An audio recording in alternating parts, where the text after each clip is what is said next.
Welcome back, everybody. I am so excited for this run. We have Captain Ezekiel running Resident Evil Revelations New Game Casual, and joining them on the couch tonight, we've got Abu Kamu and Spicy TV.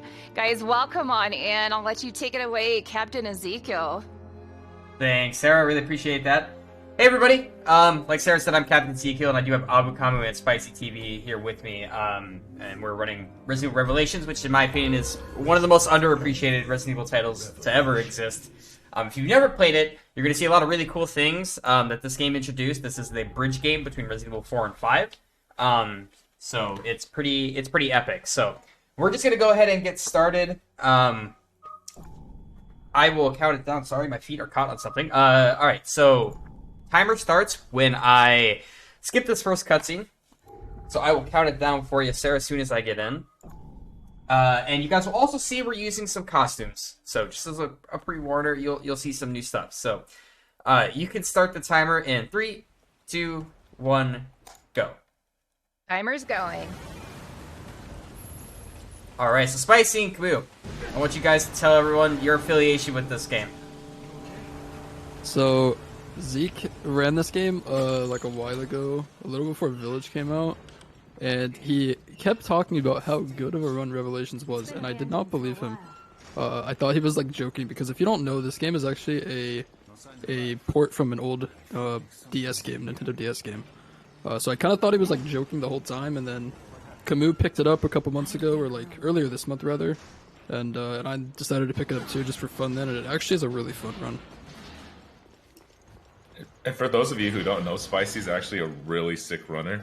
So I worked blood and tears for this record, and then Spicy took it a day later. So I was kind of distraught. Yeah, that's just how it goes. That is the way it goes, man. The game, this game is like pretty crazy fun. As you can see, we're using the Pirate Jill costume. There's a plethora of costumes, but this isn't the best one in my opinion. You'll see Chris's costume later, which is easily my favorite. But we have the first ooze interaction here, which is the first enemy, which all we have to do is we have to dome this guy a handful of times, and that's the end of 1-1. Oh, God. Provided we land our shots. Provided we land our shots. That's alright. And that's also going to be the first example of crits in this game. Crits are like a huge part of this game with all the fights. You can kind of tell if you get a crit based on like the blood that comes out of the enemy. There will be like a small amount of blood or like a huge splatter. And if you get the huge splatter, it does it's a crit. And the crits in this game do massive damage. Look at this, man. So we're going to be playing a little bit of Pokemon Snap here. This line we take is extremely precise because we want to be not waking up this blob to our left. Yeah, just kidding. Actually, yeah. But, so in context of Revelations, with the rest of the RA timeline, Revelations actually takes place between 4 and 5. There's a lot of timeline skipping within the game itself. I think it goes back to, like, a span of 5 years. But pretty much all you gotta know is there's a terrorist organization that's threatening to unleash the virus on the oceans, and it's up to 2 separate parties. We have Jill and Parker, and Chris and Jessica to stop the terrorists. So let's see what happens. Yeah, this whole section right here, it's pretty easy for the most part. I mean, some of us might reset more than others here, but we're not going to call anyone out. But the idea behind this is we just kind of run around and scan everything. But that blob we killed actually has a really broken scan hitbox, and if you don't scan like deep within its body, you'll actually like fail to get the full percentage from it for some weird reason, and you just lose a crazy amount of time for it. But I also actually got very lucky there because the blob actually opened his mouth, and the grenade did full damage to his weak spot. Because of it, they actually ended up being a pretty good speed on that one. I'll check it out. Yeah, that guy can take so many shots if the nade doesn't do good damage. Copy that. I'll radio you if I pick up Chris's trail. The section of that I never understood was, I think on a casual playthrough, there are so many handgun drops everywhere. There's like herb drops everywhere in that level. But it doesn't carry over when you continue on to this chapter. I always just found that really weird. Yeah, but that section, and I think the reason for that is because there's actually 2 blobs casually you're meant to fight, and they just soak crazy amounts of shots. So that might be like the overall reason why. But now we're back on the boat. You're going to be seeing we swap back and forth between characters a lot, between Jill, someone named Parker, who's our guy behind us, Chris, a cool guy named Keith. You'll see him later, and an even cooler guy named Quint that plays with him. But we have a whole lot of swapping back and forth. You'll see, and this is Rachel. I'm a little disappointed that you're actually not dressed up in this costume as well, Ezekiel, but I feel like we could do this at some point. I could cosplay it at some point. It's a pretty sick outfit. Parker. To be fair, I want to see Zeke and Chris's outfit. Hopefully. Yeah, Chris's outfit is what. If you guys are familiar with the Chris outfit, you're gonna see it. It's pretty interesting. It's distracting, I'll tell you that. Yeah, it's probably one of my favorites. And we did get a 10-pound donation in from Nico with a C that says, Zeke has been one of the biggest influence and teachers for me when I started as a speedrunner. He's taught me everything I know, basically. One of the best friends I could have ever asked for to meet in this community. Shout outs to Spicy and Camo for being amazing people as well, and good luck on the run, boys. Less than 3. Thanks, Nico. Love you, Nico with Heck. Nico with air conditioning. Nico with the heck. Air conditioning. Yeah. Thanks, Nico. That's so nice of you, dude. Yeah, Zeke couldn't demonstrate it there, unfortunately, but there is a dodge mechanic in this Okay. game. It is a... Okay, I little failed bit to dodge. It is a little... No, but the reason is it is a little bit jankier than the dodge in RE3, which you could argue is janky already, but the character model has to be completely standing still for the game to register that you are trying to dodge. So you'll see us trying to stop almost about a full segment before an enemy attacks. And there are multiple patterns different enemies could take. Sometimes they do a sucker punch, a cheap quick shot. Sometimes they just wind up their arm and take a day and a half to land. So Yeah, dodging is definitely super valuable. Also, this is going to be the Chris costume. I really hope you enjoy it. This is Sailor Chris. This is where you say, I don't know if you notice in the background, but we're in the snow, but I'm too distracted by the Chris costume. Ooh, that's hot. I mean, that's cold. I mean, that's hot. I mean, that's cold. I can't look away. It's interesting. I don't think they did Chris justice on this costume in certain areas, if you catch my drift. But you know, it's a good costume regardless. There's also a mod for Resident Evil Village that actually gives Chris in that game this costume as well. But it's a very fun one, definitely to use. But now, like you see, we switched over to Chris, and we have this person who sounds very annoying. Their name is Jessica. That is rude. Jessica's incredibly annoying to listen to Camus. She's super annoying, and you'll learn why we don't like her as the game goes on. But on top of her AI just being questionable in general, as a character in the game, she's kind of a jerk. His backside looks a little flat to me. Like, Capcom needed to help him out with some assets. That's what I was talking about. Right? They definitely didn't do that any justice at all. I think the reason why Zeke hates Jessica is the reason why I love Jessica, because she has the arguably best, worst one-liners. Oh, they're so bad. It's so bad. You'll hear some of the things she says, and you actually just cringe a little bit. Actually, we have a cringe line coming into this cave right here, right? Hold up. The thermal one? Oh, yeah. This cave is too cold. You should have worn your thermal underwear. There's a whole lot of those in this game. A bunch of just random one-liners that, like, you can't take seriously at all, man. I think they're infected. Careful, Jessica. This is what we as video gamers think is normal dialogue when you're being chased by an army of zombified dogs. Yeah, these are the Cerebuses and Cerebi? Nah, whatever. The Reabery. The Reabery, thank you. And then the black ones are Black Cerebus. That are obviously just better versions of these ones. The way you said it, the black ones are the Black Cerebus. I'm like, oh. I mean, that's their actual name in the game is Black Cerebus. So they're really, really, really strong. And now we're coming up on like this is probably one of like I love the run, but this section right here is probably one of my least favorite because of its inconsistency in killing enemies. And you actually have an ammo budget. So basically, the idea of this is there's waves of dog spawning, and you have to kill them as fast as possible. But I'll let Camus and Spicy explain this while I kill them. You want to explain this one, Camille? You probably know this section better than I do. Yeah, so yeah, Mister, take the record. You do it so often. Hold on, I'll be right there. Okay, well, so there are 4 miniature waves of a bunch of dogs spawning, and it is kill-based, it is not time-based. There's a lot of RNG in this section, because some of the dogs take 1 bullet, some of the dogs take 2 bullets. But I think at the very least, Zeke should know where the first wave spawns. After that, it kind of gets hectic with all the dogs, and like I said, with a couple of them taking 2 shots, a couple of them taking 1 shot. Shit, my ammo's not gonna last. Yeah, just 4 waves of dogs. We have 4 grenades that we're going to use at the start of each wave that kills a bunch of the black cerebri, and that's pretty much it. You get to watch Zeke just spaz his camera and shoot at the dogs. Yeah, the really unlucky thing is that obviously, like, all those dogs took like 2 shots, like that's horribly unlucky. But if a dog gets behind you, like that, you actually can't do anything about it. Did we miss the line? We missed the line. We did miss the no. line. Jessica has a line here where she's like, "Don't worry, me and my sweet ass are on the way." It's so good.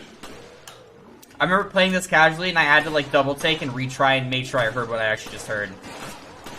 So Zeke is on the 3rd wave right now, and he's going to the 4th wave, which the 3 black cerebri spawn. But yeah, so for those of you familiar with Resident Evil games, there's a thing called difficulty adjustment. Pretty much, the better you're doing, the easier or the harder the game is, and if you take a lot of damage, you know, the easier the game becomes. The reason why DA exists, but isn't really a thing for speedruns, is because the DA is carried on through all the characters.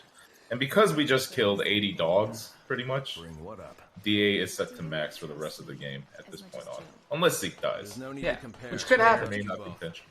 We do have some skips later in the game, some out of bounds. We actually have 3 out of bounds in this game. The thing about being out of bounds in this game, though, is you are on a timer for 2 of them, and that timer, when it expires, you die. So I've recently learned. Recently. Yeah, I was practicing one, and I kept dying, so I was trying to like line it up, and I was like, why do I keep dying? And then he was like, hey, it's on a timer, and I'm like, oh, no cap, really? I had no idea. The good speedrunners will never know the folly of certain parts from less average speedrunners. But that's Chris. We're gonna come back to Chris later. Now we're going to 3-1. Right? No, or is this? Yeah, no, 2-2. Sorry. We're back as Jill. Parker. Now this is where the game really introduces you to enemy dodging and its like importance, because we have no weapons, right? We have to go back and get our weapons. And it's also going to introduce us to the puzzle system in this game that we see happen about 5 times, which is the circuit puzzles, which are all static, they're not RNG, so there'll be the same solution every time. I find it kind of funny how they introduce you to a bunch of enemies, and you could still dodge in the previous sections, but then they have a manual. Yeah, like they have the little guide here on how to dodge, like this fella right here. I still don't know why I fail that dodge sometimes. Have you considered getting good, Camus? No, I actually have not. Thank you, Zeke. I will I got you. take your consideration. Even though your time is faster than mine. Honestly, I think this is my least favorite. Resetting at a future bot like comms is like not bad because that's RNG. What can you do? But resetting here, I absolutely hate it because I just didn't get to play the game. I gotta go through the beach again. I gotta go through the dogs again. It's just so bad. But Yeah, so the dodging in this area, up until we get to the library, which is coming up soon, it's pretty consistent, and it's relatively telegraphed. But when you get to the library part, it gets a little hard because enemies start sleeping. If you're familiar with RE games and their mechanics, sleeping is a term used when like a zombie or an enemy does not react to you being next to it. It just stands there. But when you're anticipating a hit, you're preparing to dodge, and you should always be preparing to dodge in like every RE game. So when they sleep, you kind of stand there, you're like, hey man, you want to take a swing at me? And then they don't, but then you start moving, and they stop sleeping, and then you get hit. So that's why this next area kind of sucks. Also, if they decide to do like Camus was talking about earlier, they have different attack patterns. If they decide to do like the fast swipe attack, it's almost undodgeable. It's not too big of a time loss. The recovery is pretty fast, but If you get really lucky, actually, if you take a swipe before you even try to dodge, it's actually faster than setting up a dodge. oh yeah. Like that swipe right there, if I had just taken that hit, it likely would have been faster than stopping a dodge. I don't know about that one. I want to contest that one. Okay. I will say I have golded from that before, because if you like just hold W and take a swipe, you'll actually go really fast still through it. The thing about the dodges though is they kind of propel you forward. So if you're going into like a door, you can interact as you're dodging, and it's like super fast. Have you considered just, as a friend just recently told me, have you considered just getting good? Like, this guy is sleeping. He's Wow. and this guy wasn't sleeping, so it's just tragic. This area right here is probably the worst. I think on the best possible run, you just get 2 sleepers or just one predictable dodge and then the other one sleeping. Yeah. That is definitely true. Now we're going back up. We're going to be switching over to our good friend Parker and what is actually my least favorite sections of the game, Terra Grigia. Which, a lot of people who played this casually probably did not like having to go back to Terra Grigia like 3 times at the start, middle, and end of the game. But it's certainly a place. Yeah, so Terra Grigia is a place 5 years ago prior to this game. It was pretty much an artificial city that was attacked by terrorist groups with BOWs. It ties in later to the game because I think the same terrorist group that attacked Terra Grigia are the same terrorist group that is responsible for this cruise ship happening. So. Yep. So the terrorist group is called Veltro, which I think this is the first game they actually ever get introduced. I can't remember if they're in any other game, but yeah, Veltro is basically they're the bad guys. They did everything. I was gonna say, were they in any other games? I don't think that name is familiar from any other RE games. I think any non-mainstream RE game always introduces a new organization and a new bad guy. You know, because there's BSAA, but they're in the mainstream, right? But then I think there's another organization. There's like FMB or something. Hmm. Oh yeah, there's the mind game I've FBC. played. FBC, sorry. FMB. Full. We can't change our course. We're completely adrift. I don't know, Doug. Yes. Hold up. You're just making up words now, dude. Yeah, the Terra Grigia splits are both like pretty.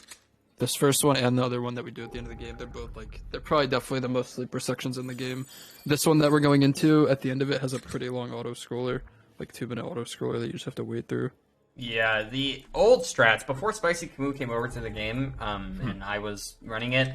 The old strats were the last Terra Grigia split. That was considered the hardest split because you have a gun with no ammo, 2 guns with no ammo actually. And it's like we're here as Parker, but you would have this gun and this gun with just no ammo, and you have to get through a whole lot of hunters without dying, which is actually really hard because hunters have a one-shot mechanic. But then it became apparent after I stopped running the game, of course, that this axe I have in my back here on this skin of Parker, 1 shots or 2 shots every hunter. So now we just run around swinging the axe like crazy. We're Kratos.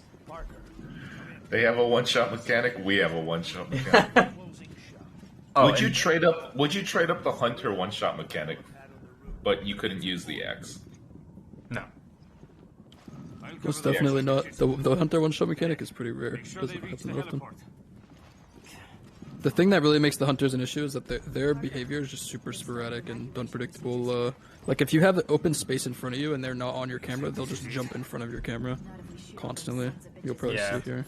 Yeah, so this first line of 3 hunters should be a little bit into the stairwell, and 2 swipes should kill all 3 hunters. Perfect. So the reason why Zeke hates Jessica is this is probably one of the reasons why there's a hunter spawning right behind him. In an ideal run, Jessica will run you straight to the elevator. But sometimes she gets blocked, sometimes she gets hit, sometimes she decides to Rambo.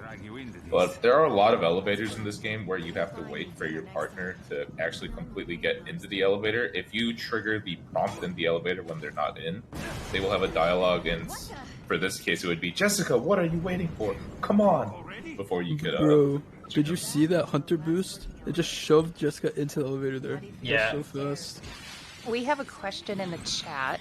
if Yes. this is the 3DS version or the HD re-release, and on what system are you playing this on? This is on PC. This is the HD re-release. I would love to... Oh, that'd be crazy to actually run it on a 3DS, though. That'd be fun. Because the puzzles are all done on the touchscreen and everything like that. Oh, yeah. And then they're also asking why the camera is so close to the character. That's likely due to, like, a hardware limitation. What do you think about that, O'Brien? Because having Hardware having the camera out very far in a game like this, like, it's actually not as close as, like, you would think it is. It just looks close. But it's just, like, it's not, like, that much closer than, like, RE4. It's just simply because, like, I don't know, having the camera out further, I imagine, wouldn't be very ideal. I was gonna I think say, it just comes from the age of the game. Yeah. I think RE4 and RE5 had this close camera angle, but I do think we're a little bit spoiled now since FOV is a thing. Yeah. I don't think FOV was a thing then. It's something people might not know. It's this game, though this game looks actually pretty good, it is like 10 years old. It is not a new game. It runs so well, though, honestly. It really does. And for those of you trying to get into a Resident Evil speedrun, I wholeheartedly recommend this game because it's honestly not a lot of hard sections. It's 1,000 things. I'll say it again and again. It's 1,000 small things done right. Yeah. Opposed to, a couple of hard sections. That is correct. The game is like you are running through a lot of areas, killing enemies and stuff like that, dodging enemies, doing some boss fights. It's a very down to brass tacks Resident Evil speedrun without any too complicated measures, right? It has a lot of the elements of a Resident Evil speedrun. It has, like, obviously the horror element. It has boss fights. The one thing it doesn't have is an inventory management. Sorry, 1810, so 2010. I had to remember that number. Okay. This is a time section. So he remembers this section, and the hunter spawn is actually unlimited here, so what we're going to do is kill every hunter but one and dance around for 2 minutes. As soon as you press the switch, the elevator will open in about 2 minutes and 4 seconds. But obviously, because we have to kill the last hunter, once it just hits the 2-minute mark, we kill the last hunter, and hopefully by that time, we'll have dodged and not died to this one hunter. We'll hopefully have pushed Jessica a little bit closer to the elevator. She's really far right now. And yeah, hopefully Zeke is very good at dodging. If you aim at hunters, their AI gets all jank, and they'll just jump forever. They'll attack every once in a while, but, like, most of the time, they'll just keep jumping away because I don't know why. Jessica! That's super rare. Usually, I was just about to say too, Jessica's supposed to deal non-lethal damage, but for some reason, every once in a while, she will kill them. I don't know why that happens. This wave only has 2 hunters. So. Jessica, stop owning Jessica, please. Stop beaming these dudes. It's actually crazy. With the if you have we do have an SRT, so it does show the HP values of these enemies. I think they have about 1,500. Jessica's bullets only do 20 damage, as opposed to Parker's bullets doing. She owned that guy. Stop. Dude, sometimes she'll come and, like, execution kick them too. It's, like, super terrifying. Yeah, I think it's like 400 damage if she does. I would start pushing Jessica over. She's not the thing. She'll jump when it dies. Like, the second I kill it, she'll come over. And then she'll be, like, right next to the gate. Are you gonna do the Mission Impossible dodge into the elevator? No, that'd be sick, though.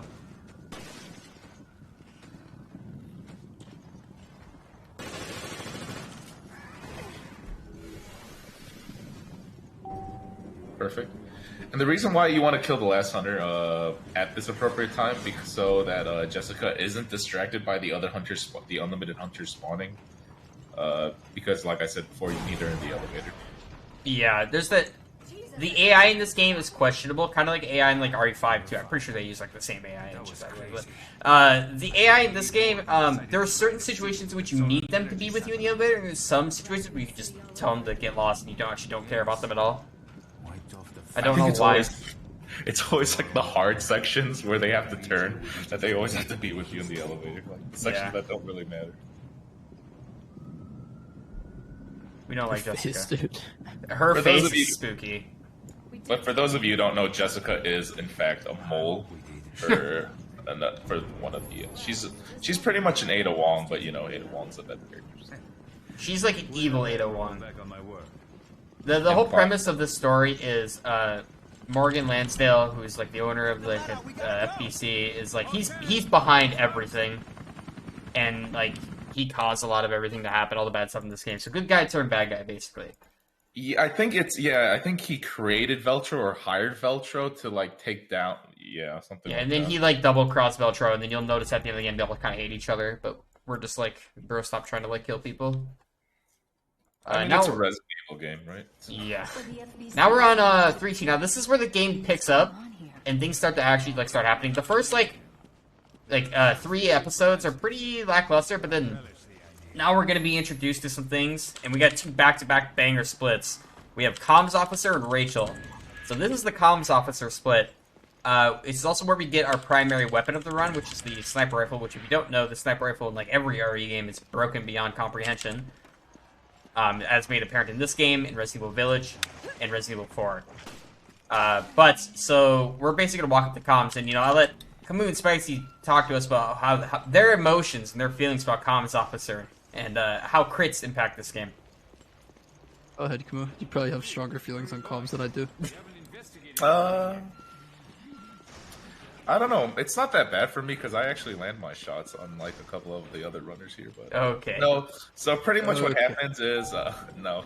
So the comms officer is what's the enemy called? It's called like a Skagdead, which is a 2-headed giant behemoth with a giant chainsaw on one of its arms.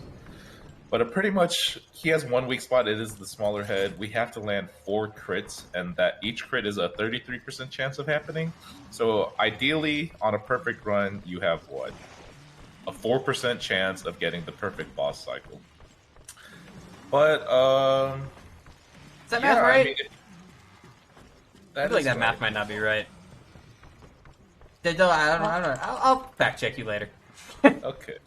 I think it's 33%, and then with the attachment we get, it becomes 66%, right? I remember more or less the 4% part. 33 of 33 of 33 of 33. Okay, well, calm down, buddy. We don't want you to hurt yourself. Let's just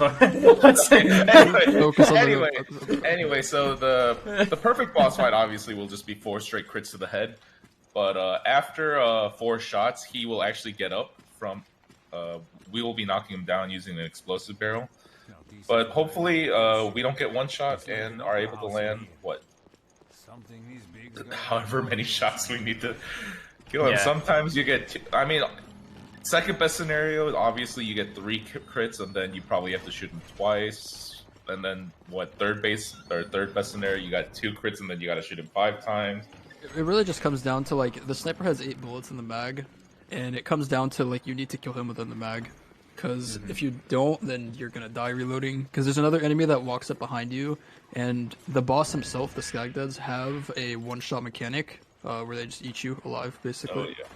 And so, yeah, if you can't kill him in one clip, you're going to lose a ton of time or you're just going to outright die. And also, if you don't kill him in a clip and you have to use more ammo, it does affect us later because the ammo on the sniper is a little bit tight in this run. Yeah, and the drops can be RNG. And this is one of our 2 ever, like, chest stops. Oh, God. This is how inventorying works in Revelations, is you essentially visit Nine Box and do what you need to do, upgrade the weapon, and do whatever you need to it, because we really utilize these upgrades. They're actually super critical to the run. Can we get a praise in chat for my boy who's going to get 0 crits on Comm Officer? I have no idea what that is, but I'll give you an Octo Bless. How's that? 2, 3. There's no shot. He's insane. Just unbelievable. Never in a run. There is no shot he got the perfect comms. So, yeah, that was perfect comms. That was insane. I still have never gotten perfect comms to this day. Just built a little different, guys. What can I say? Gotta roll the dice a little bit better. He woke up at 6 a.m. and just practiced. No, he didn't. I woke up at 6 a.m. just started rolling dice, bro. Yeah. So obviously you didn't see it there because you got the perfect cycle. But if any of those shots didn't crit, the Skag officer would get up, and then you'd have to deal with a moving head at that point. That could one-shot you. So. Yeah, that's perfect comms is like it's one of those things where it is RNG, right? There's nothing you can do about it this game, and I'll say I don't like games typically with RNG. This game on like a game surface level is so fun that I'm able to look past it. But this game has a deceptively large amount of RNG. Like, it is brutal, the RNG that lies in this game. And not many people know about it because the game is still relatively, like, undiscovered in terms of speedrunning. But, like, Comms Officer is an example, Rachel will also be an example, and also, we quite literally are going to gamble. Yeah, these two back-to-back splits are so bad. There's just 3 huge RNG checks in these 2 splits. Outside of these 2 splits, the rest of the game really doesn't have that much. There's like a couple small things, but yeah, it's so just more or less the crits, really. Yeah, the rest of the bosses aren't too bad because we do pick up a crit attachment in the next split that ups the crit rate. So the odds become actually in your favor to crit moving forward. Is that a gold split, Zeke? It is not because I didn't do the retry. There are retries in this accuracy. game. Look at that. 100% accuracy, not a single shot missed. There are retries in this game similar to some RE games, like you've seen 7 or Village. Doing retries can spawn you at checkpoints and give you a benefit of in-game time, but they're not marathon friendly most of the time. Almost all of them in this game are just not marathon friendly at all, because you lose more RTA time. So I'm not going to be doing them, just as a heads up. I keep forgetting because we skipped the cutscene, but between every chapter, it hits you with the previously on Resident Evil Revelations, and it tells you what you just did.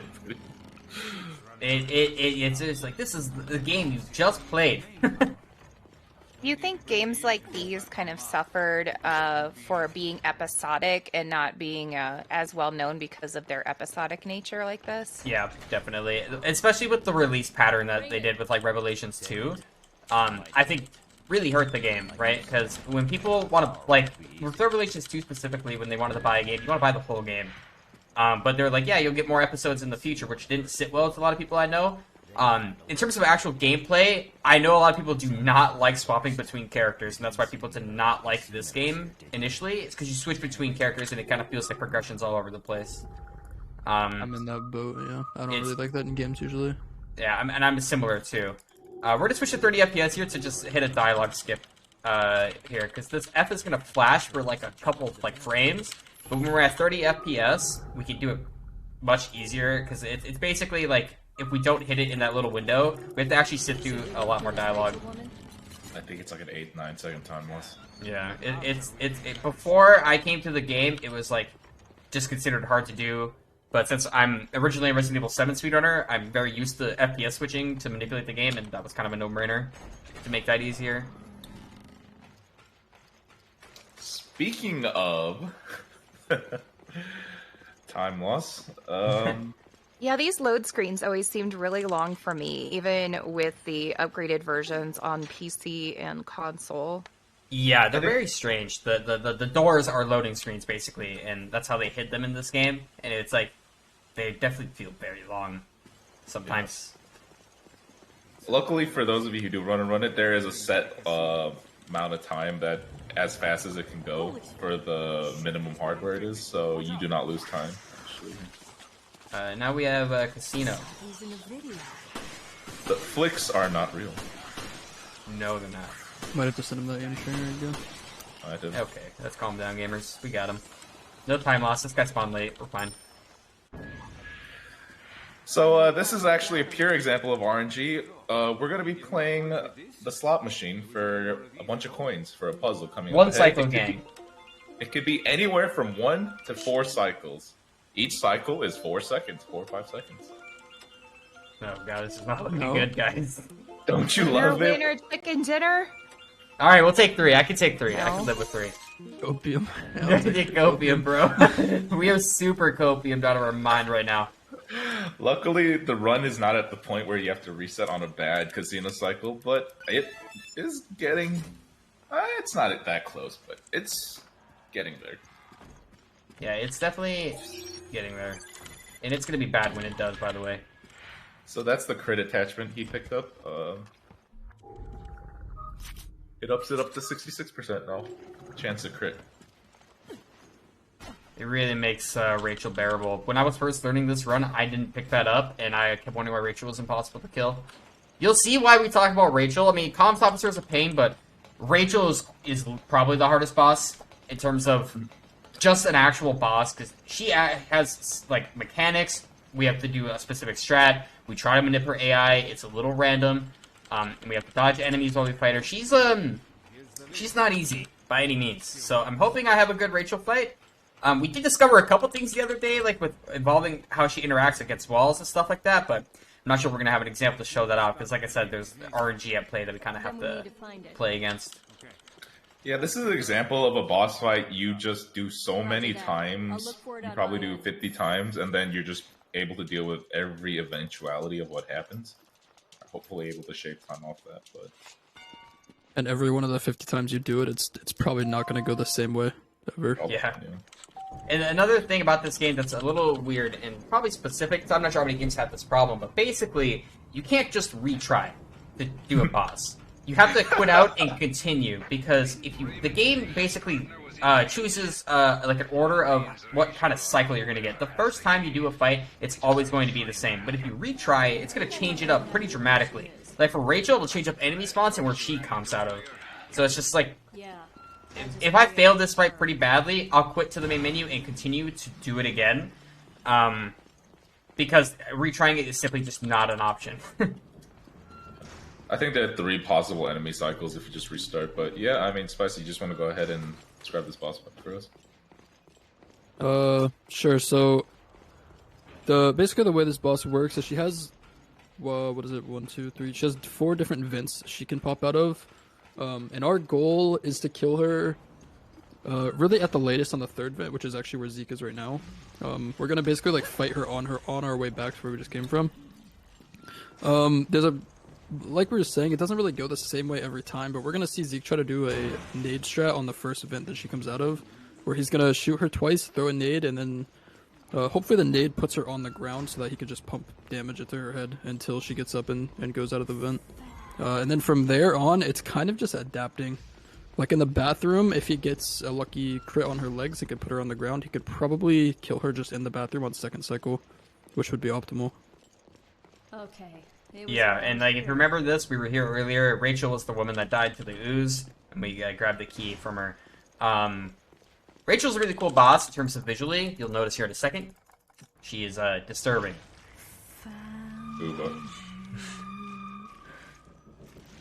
There's also one thing in this game called strafe walking, where if you're on a call, you can strafe and it'll be faster. However, I'm going to avoid strafe walking a little bit here because you can actually soft lock the game if you're too fast. Yeah, if you go up a little too early here, Rachel just won't come out of the first vent. Yeah, so I'll let Zeke focus. We'll kind of just narrate the fight. 2 shots, grenade. She did not stagger, unfortunately. But this is generally what happens. We've dealt with this so many times. So it's like, when you do this fight, it's a weird trade-off. Because her head obviously is her weak spot.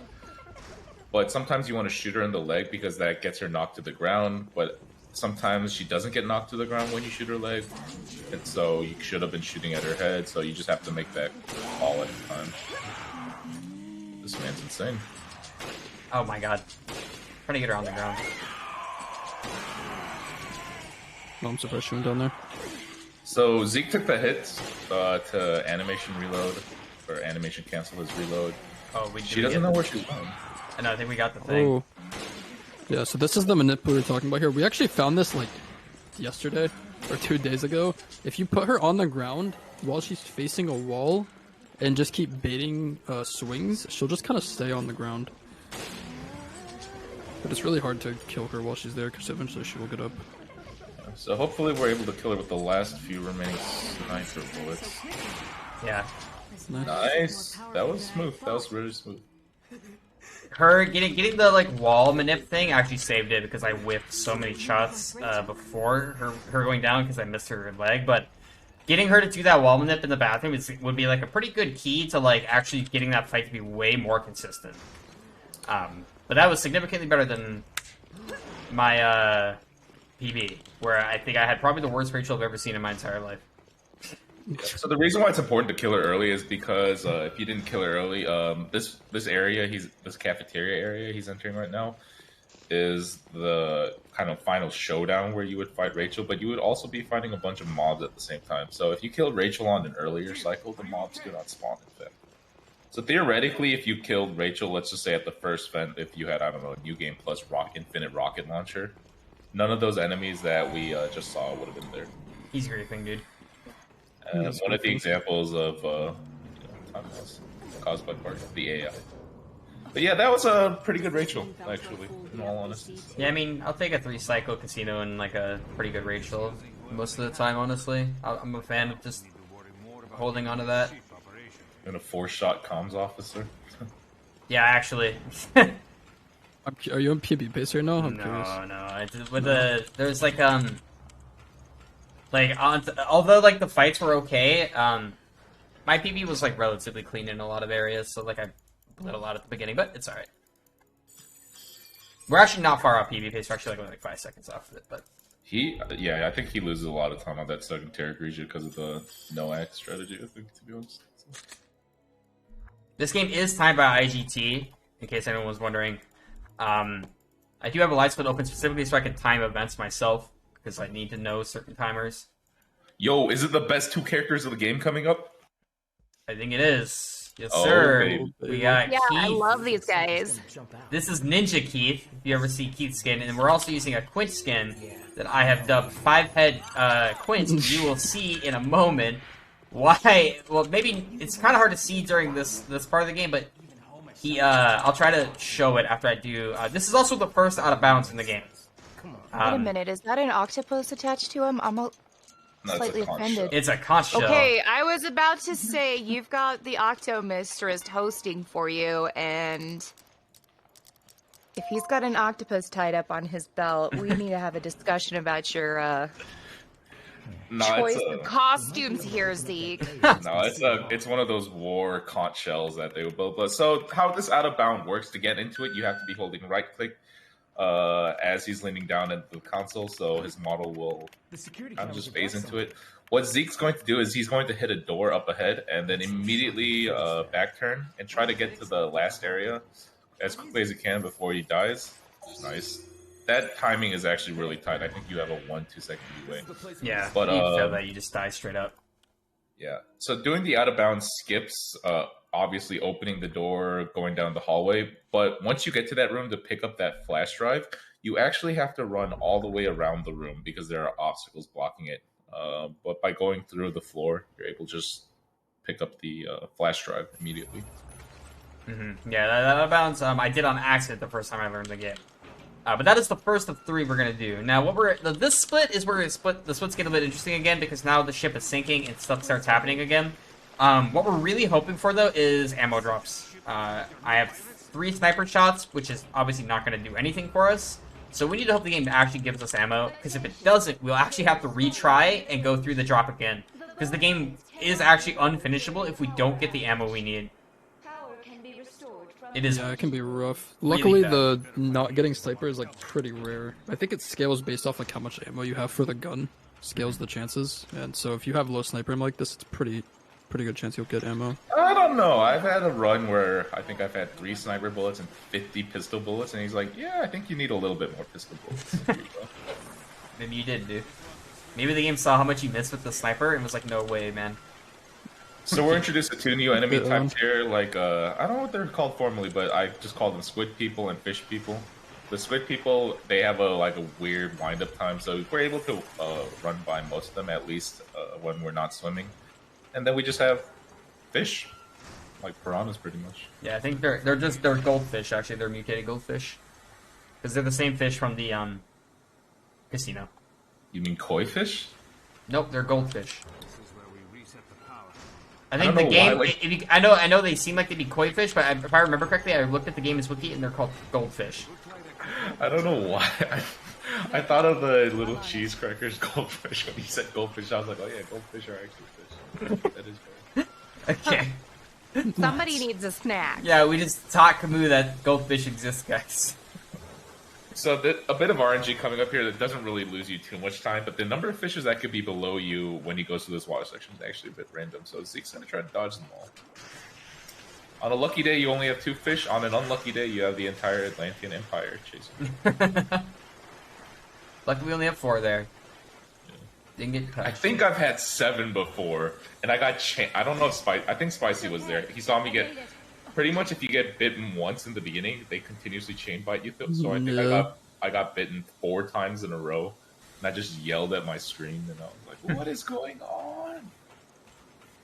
This area is one of the few areas in the game. I wouldn't say a few, but it's definitely one of the areas in the game where it can get very confusing where you're at, because like this requires a lot of backtracking because you could run through the same area like 3 times. So while learning the speedrun, I used to get super confused around here. Same. I was very lost here when I was learning.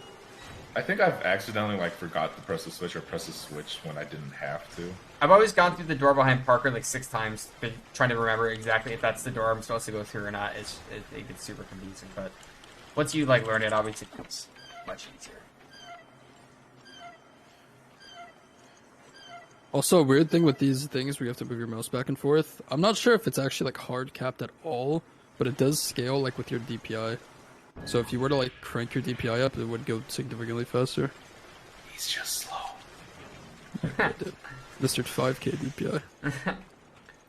It's 4.8k. Oh, I forgot about him. I forgot that dude is super close to that corner. Yeah. So at this point of the story, because the ship is flooding, we're rerouting the water somewhere else into this room so the ship doesn't sink. Yeah. It's a lowering bulkhead. It's basically stabilizing the water out at the bottom of the ship so that it stays afloat.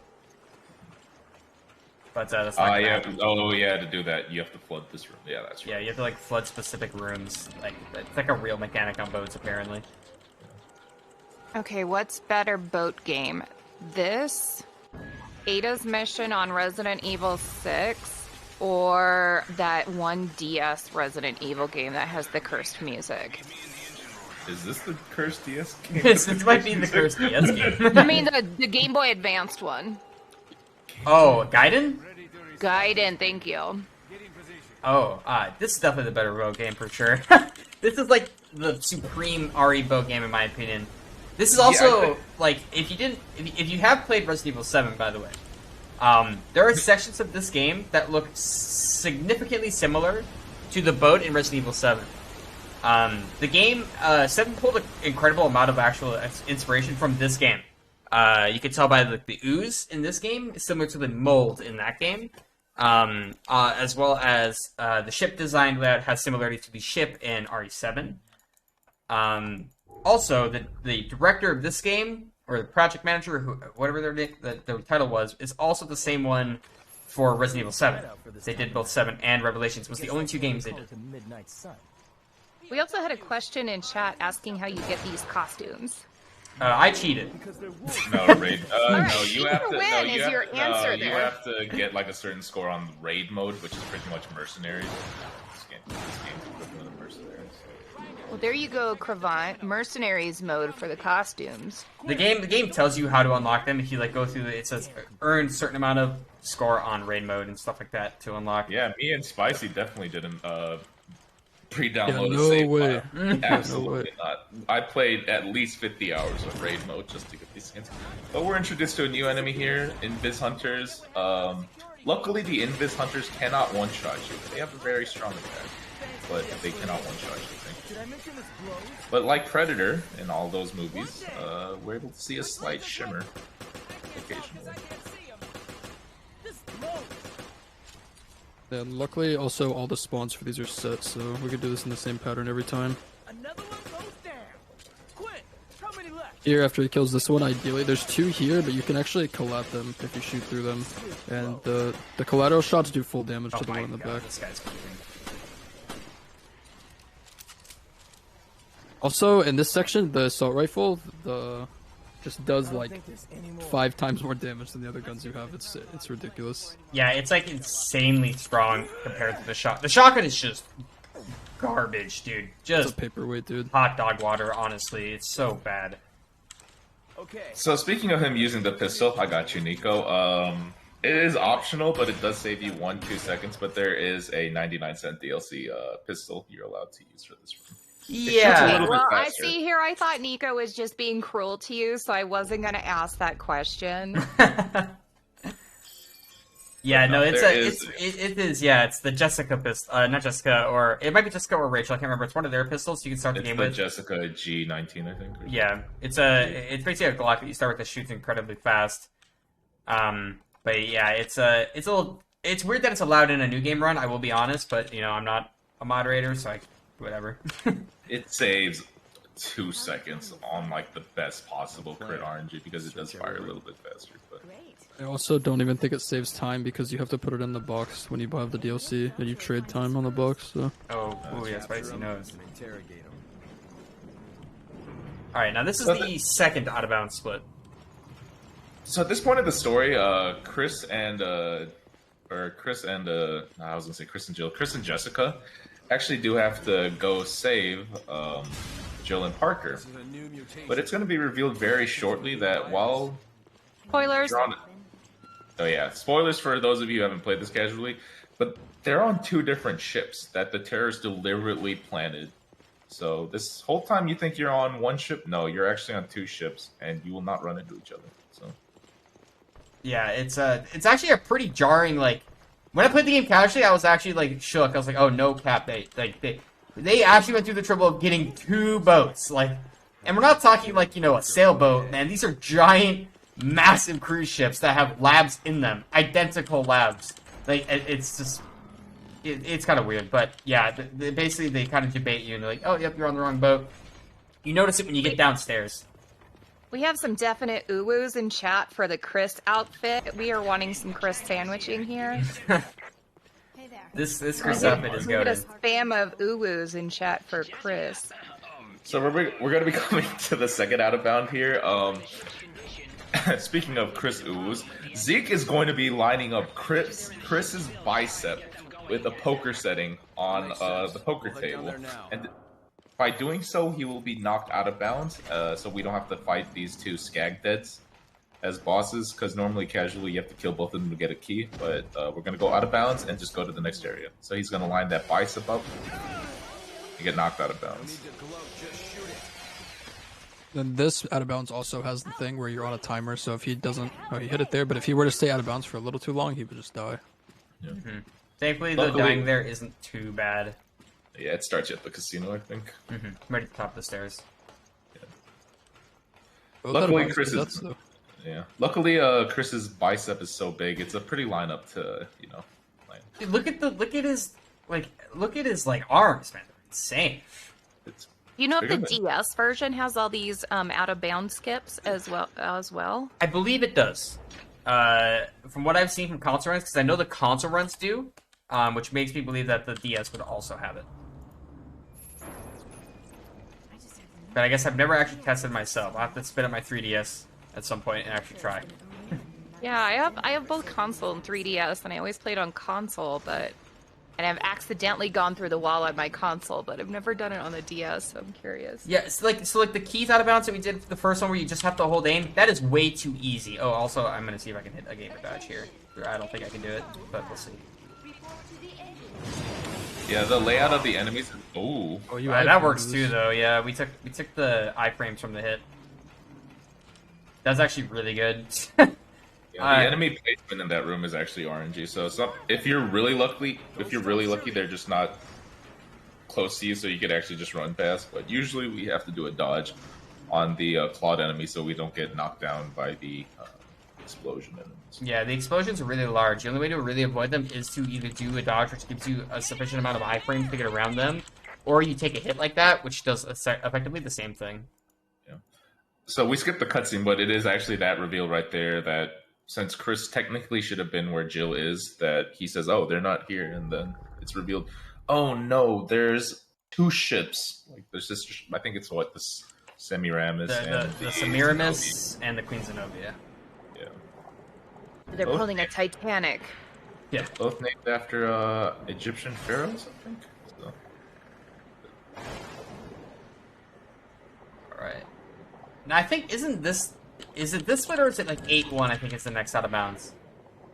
It's a little bit further than this. This is your favorite shell boss. Oh yeah, this is Shelly. Find it amusing that your parrot is also holding its breath. Yeah. Okay, we got right ammo there. He's a good parrot. It's still filling up. Should have reloaded before picking that ammo up, but it's fine. 8:15 is fine here. Yeah. I think honestly, if you have just maybe 8 backup. Oh, no shot. The Atlantean Empire strikes again.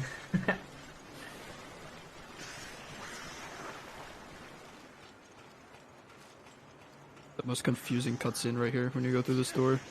I'm telling you, you just hold WD and it'll put you It's right. not that simple. It's because your mouse sensitivity is like, even if you have it turned down, like you turn pretty sharply, and you're facing like the corner of the wall on the way you just came in. So like, if you hold W out of the cutscene, you run back to the way you came. And like, if you try to turn your mouse sharp to go fast, you just end up doing a 360 or something. So it's like, pretty ridiculous. I agree. I think Spicy's right on that one, Camus. Maybe the 5,000 DPIs to play. You know something we don't. 4,800.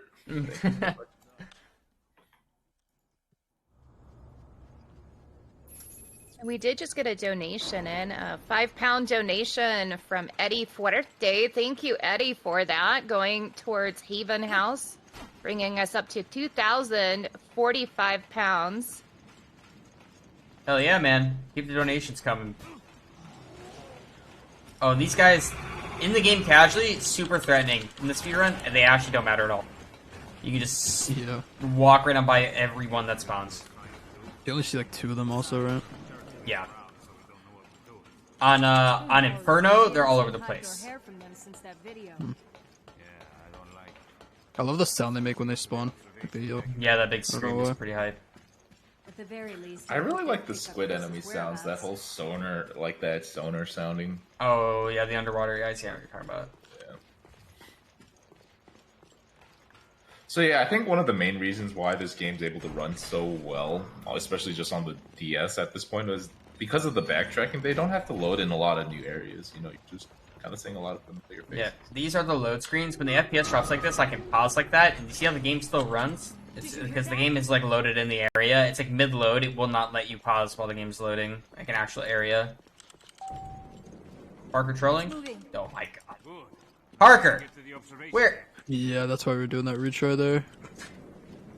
Because he too has a loading screen on his, except he runs on a Pentium 4 with integrated family graphics. Okay, get out of the way, Parker. Listen, you can't find a new CPU or GPU right now, so don't bag on him. So we're going to be introduced to a new boss here. The formal name is the Dragaxo, or something like that. It's got a lot of H's and a lot of Z's, but we just call him Shellboy. This is the first phase of the boss fight. We're just going to have to shoot the weak spot on the tail a bunch of times. It is a bit random, so you could lose times if you're just not appropriately listening for the sound cues, and that is why I'm deliberately talking over the noise so Z can't hear the sound cues and doesn't know where the enemy is. No, yeah. We're just going to hit the weak spot a couple of times. When his head pops up, we're going to knife him a bunch, and after that, we're going to be moving up to the second phase. Do you have time to plug our charity? Yep, you're good enough. All right, so Haven House Children's Hospice cares for seriously ill babies and children up to the age of 18 by creating a loving and warm environment for them and their families while they go through the toughest of times. No family should have to face alone the difficulties of looking after a child with a serious illness. Although we cannot change their diagnosis, our specialist care team are here to provide support to parents and carers who have children with complex medical needs. Many of our children need 24-hour care and supervision. We are a lifeline for these families, supporting them through their child's illness. We are here for the whole family, including moms, dads, brothers, sisters, and grandparents. For the Love of Gaming is proud to support Haven's House Children Hospice. Hit that guy. Yeah, a little bit unlucky with the crits there. If that one up above had crit when I hit him, he just died. No. But Yeah, that fight is like tracking his head is like the biggest pain if he doesn't die fast enough. And I also recently discovered only the smaller head without the hair is the weak spot, not the other head too. Yeah, the hair's too thick. Can't shoot through it. This explains some time loss on my run. No, because I thought it has two heads, right? You would think both of them are weak spots, right? What, like, for a boss who 90% of his body is a shell, you would think it would have two, like, small weak spots. I don't know. I get this game.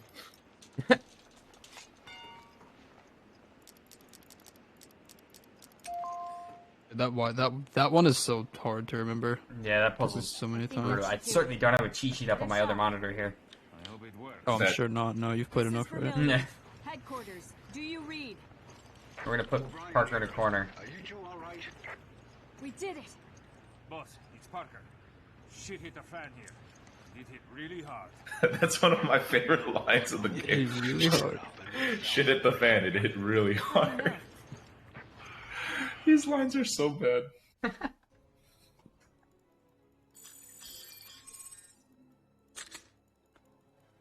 Alright.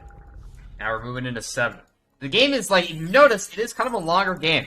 We were talking about this before the run, but RE Revelations is, like, not that short of a game. For having 3 out of bounds in it, I mean, it's a relatively, I guess, it used to be an underdeveloped run, but since Spicy and Camus came over and the work that was done to the game, it's more optimized now than it once was. But, it's still pretty long.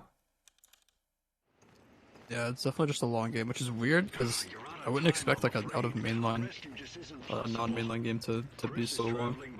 It's like a side game, especially as a DS game too. Yeah. He's all right? No time to explain. I'll do what I can to stop the attack.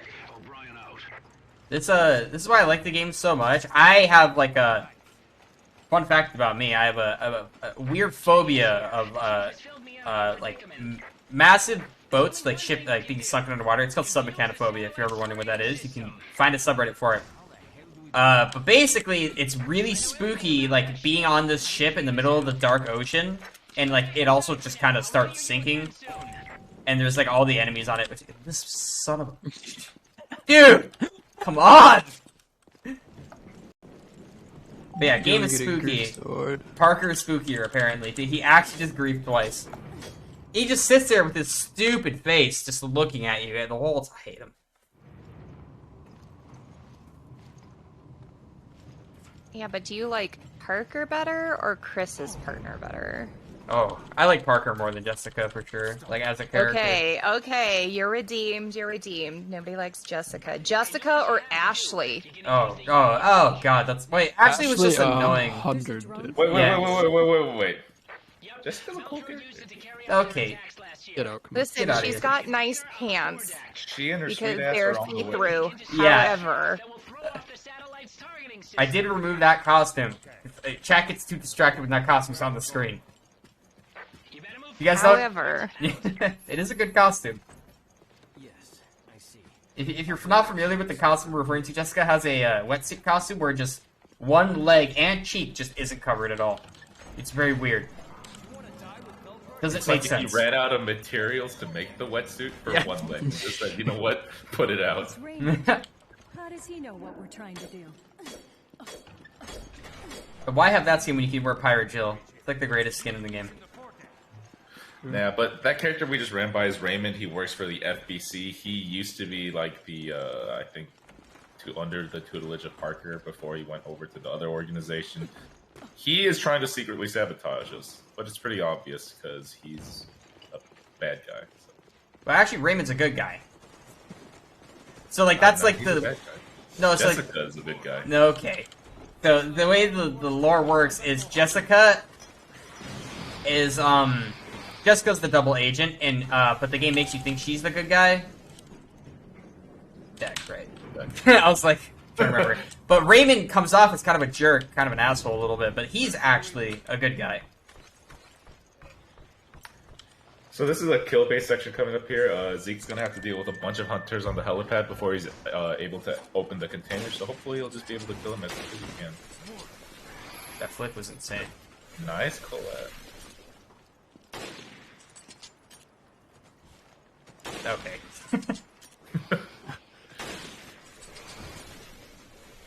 They're usually a set where they spawn like 100% Yeah. of the time, but sometimes they'll just be like one random spawn thrown in. Also, I don't know what causes that, but But I think this if one you're always slow- spawns with 2 right there.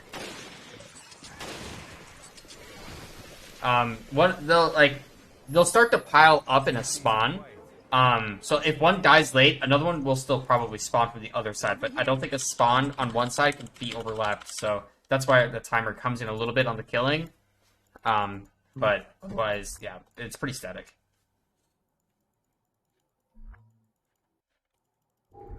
You know how we get battle or bonus points, battle points after every chapter? I wonder how many I have by the end of this.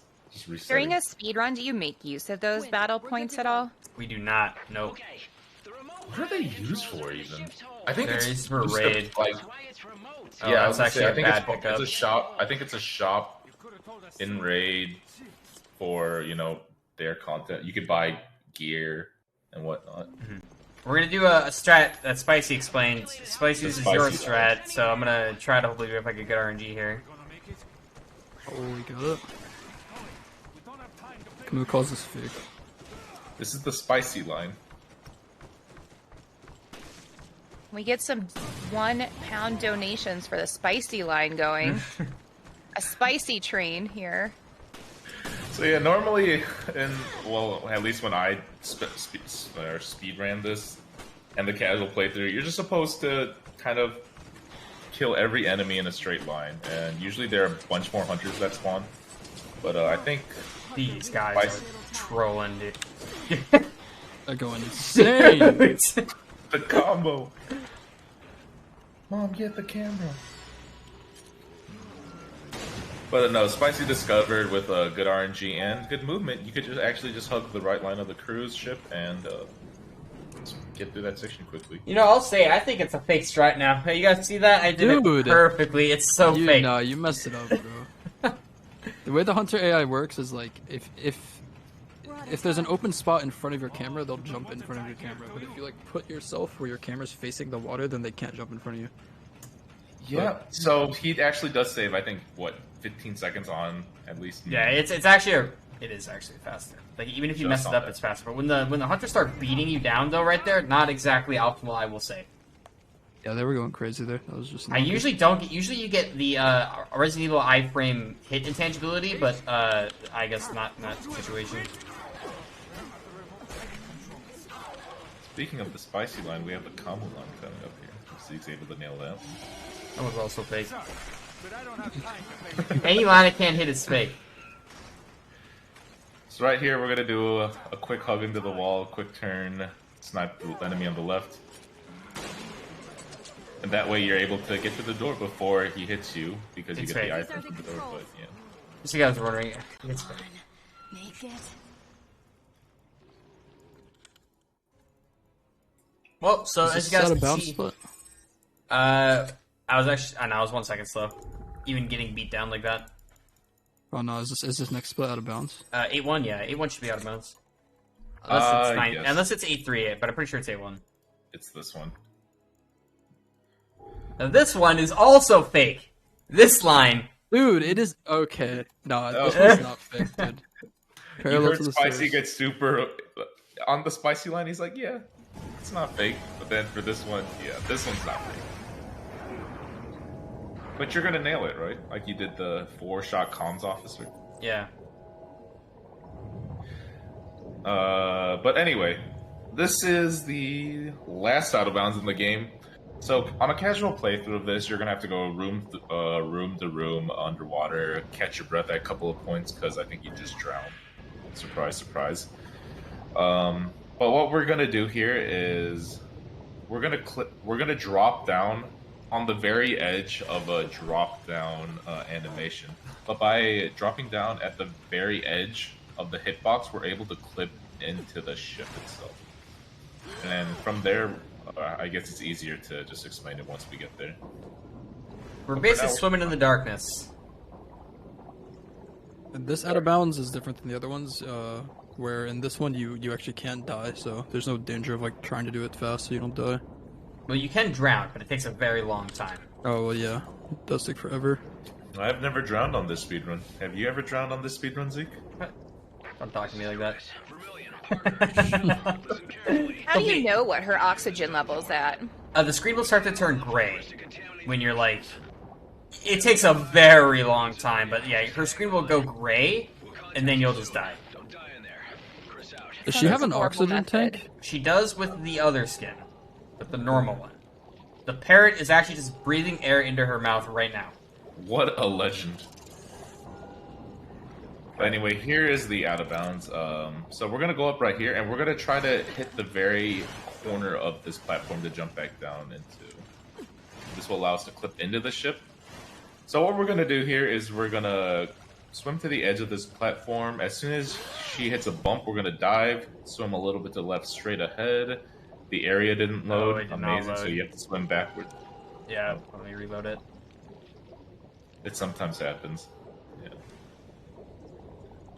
Go further down? Why not Still down? not sure what causes No, this. I think just swim back up. Yeah. Yeah, actually, let me just... And then go back down. Okay, let me kick a retry. Yeah.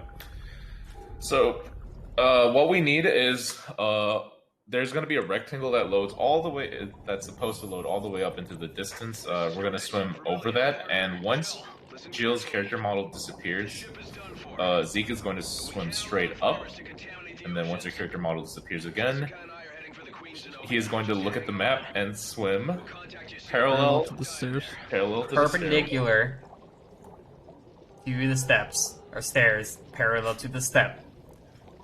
Isn't that right, Spicy? Steps are the stairs, bro. Like, steps are the stairs. I'm just gonna say, when Spicy described it to me, I got it. So I don't know, it might be a you. No, but I look at the map and aim at 9:30, 10 o'clock for the swim, and once you disappear again, you flatten out, and that should get you straight to the door. You're not supposed to interact with the door because it actually soft locks you. You just What is swim it through doing? Just try to do it without it. The stuff doesn't actually have to be rendered. Yeah. So we're gonna wait for a character model to disappear, and he's gonna swim straight up. We're just gonna do it like this. Disappear again. So now he's aiming at 9:30, 10-ish, perfect. And if he disappears once more, he's We're gonna just- flatten out. Do it and we're at the door. Flatten out. Yep. There you go. That was actually really smooth. Apparently that Blind works. swimming, nice. Yeah, that when that out of bounds, like when assets fail to load, you can't track where you are. So I have to basically just stare at the minimap to see where I'm going because it's too dark. But it'd be like that sometimes. But now we have a auto scroller. Actual just auto score. There's no time loss or gain or anything on this. Sometimes you lose 1 second, but no, that's from the the milliseconds of it. So this is a future boss coming up. It's named the Queen. It is a giant, I don't know, wormfish. Like a that leech. spawns at- Yeah, it's a giant leech that spawns these things. Hulu. If you're into that, you know. I am. But yeah, in any case, that was the last out of bounds. Because this is a fairly undeveloped speedrun, and because of the models being what they are, I definitely do think there's the potential for a lot of new out of bounds to be found. So for those of you who like glitch hunting or out of bound hunting, this might be the game for you. Yeah, I definitely feel like there's stuff that's undiscovered still, because I don't think the game has super aggressive triggers at all. No, not based on what we've seen.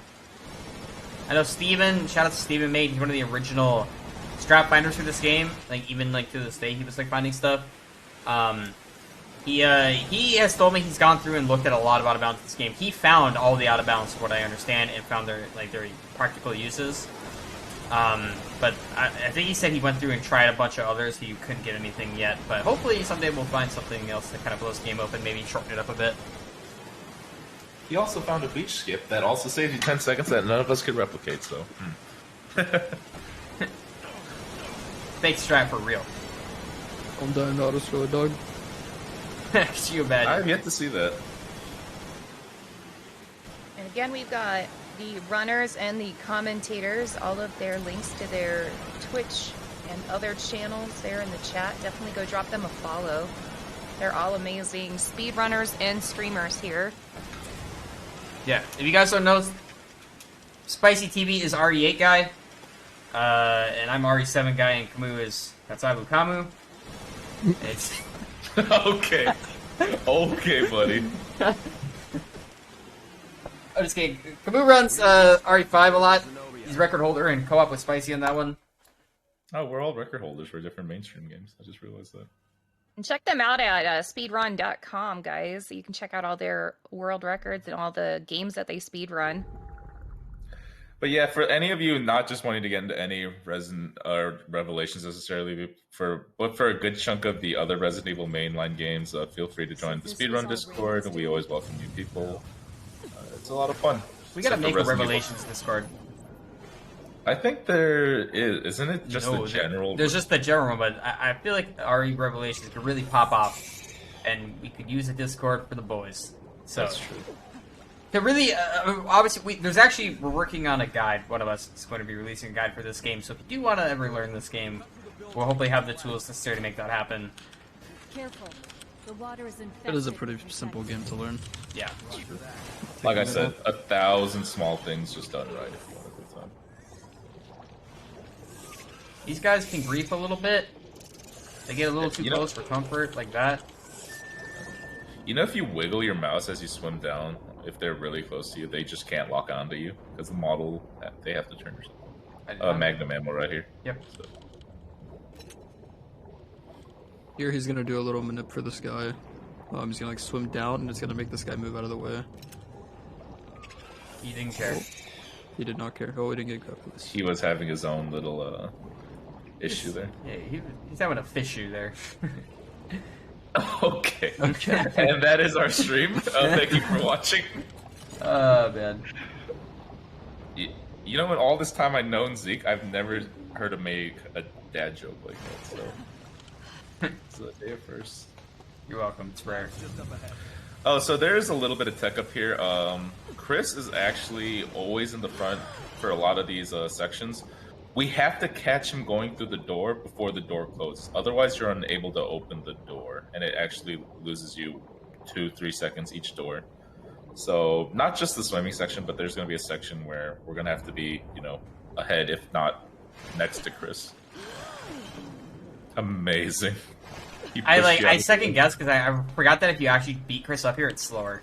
Yeah, because you have to wait.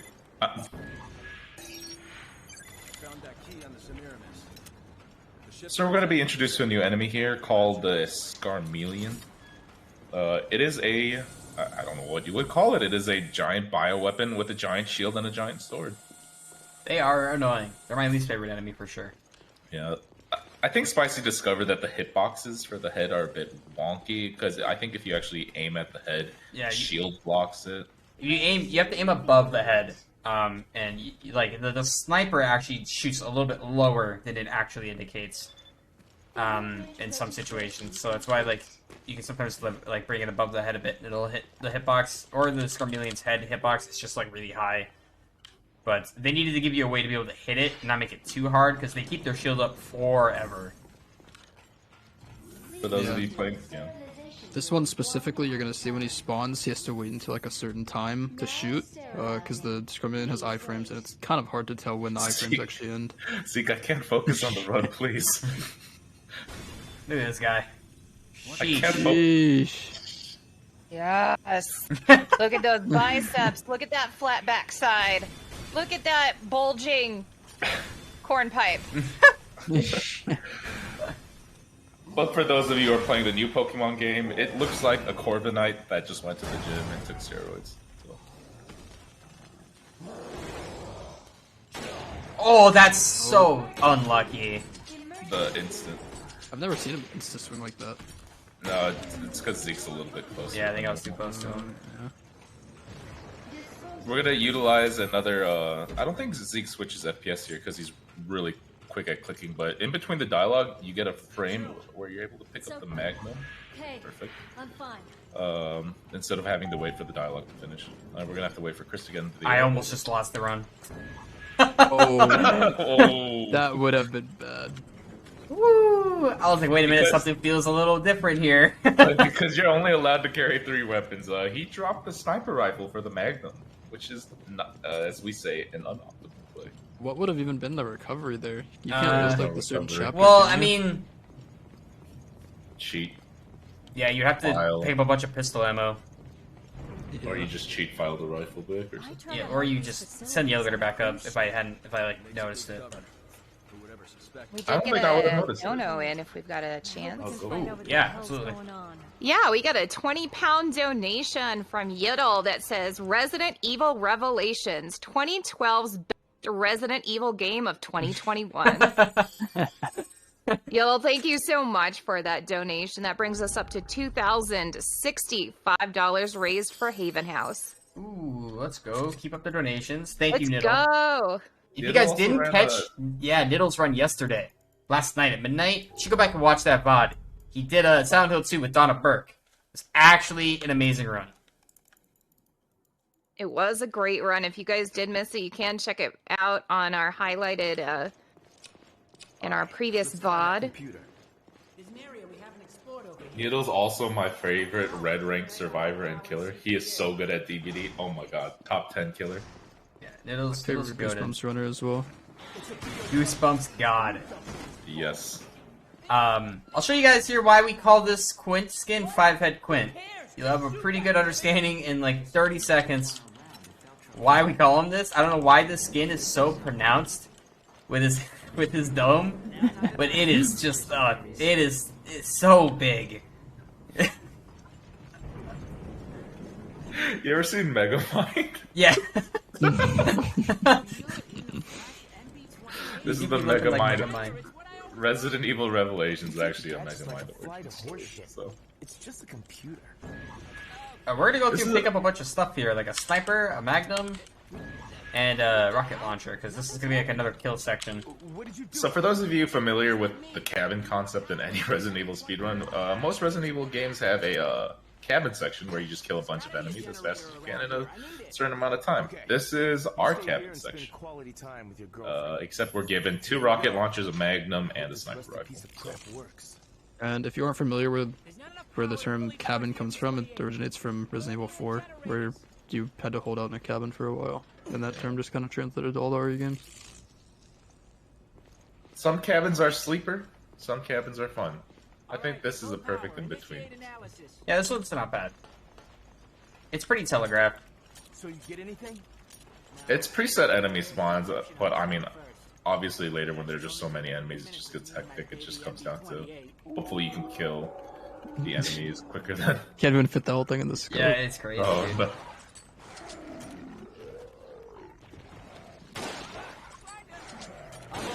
Leave these guys to me. This skin that you're using on Keith is actually the best skin in any RE game. It's so sick. barrel. Oh, you got it. Ain't my first rodeo. This dog is trolling, okay. He says it ain't my first rodeo. Dog standing still. Did he just hit you as he was? No, the hunter Jumping. spawned behind me and got me. Oh, I thought the dog hit you. As you were going up. The hunters just start soaking shots here at this part of the game. It's kind of weird. They just take 2 shots with the sniper, which it's probably because the sniper is not upgraded, so they just don't care. I think it's just when you hit their arms, Really? their hands. Yeah. How much longer? I mean, Zeke is the Rev Goat. I wouldn't question his aim. Your girlfriend is the slowest. You know that, Quint? But yeah, you do have a couple second leeway of each section because, as you heard the dialogue, amazing. As you heard right there, he was asking Quint, "Are you ready?" If there were enemies still that were in the section, Quint would have said, "Hey, yeah, but you got to deal with these enemies first and whatnot." Yeah, it's not super tight though. All 3 of us actually. Well, actually Zeke and Spicy did. That was insane. Zeke and Spicy do their own strat here, but they go to the middle platform, and it's actually RNG which generator shuts off. So obviously for them, they got bad RNG. It's about a 4 or 5 second walk as opposed to the close generator going down. But I like to gamble on which generator goes down, so by the time one generator goes down, I'm already just camping one. So it's kind of a double or nothing strat. I lose 8 seconds if I get the wrong generator.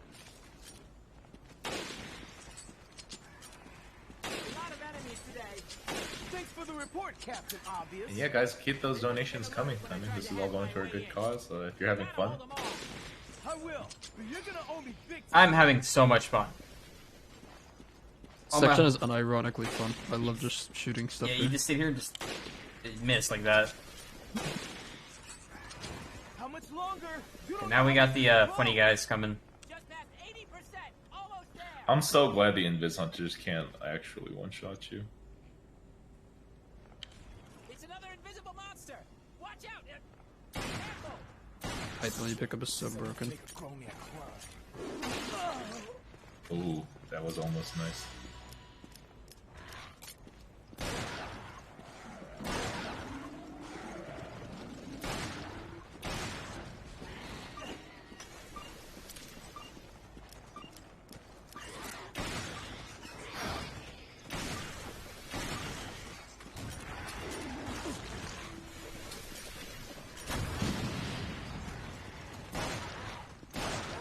I thought it knocked him off. What the? thing?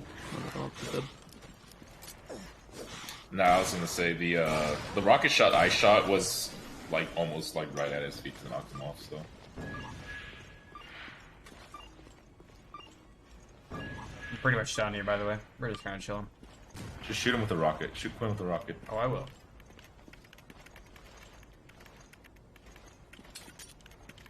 Come over here. Where? It's done. 100%, baby. Finally. That's a But yeah, as soon as you kill the enemies, if you throw a shock grenade or any sort of explosive that knocks Quinn off the console, as soon as the enemies are killed, it actually just kind of sets into that next phase a little bit quicker. We unlocked a pistol for the next campaign playthrough, boys. Oh, amazing. Excited. New game plus, here we go.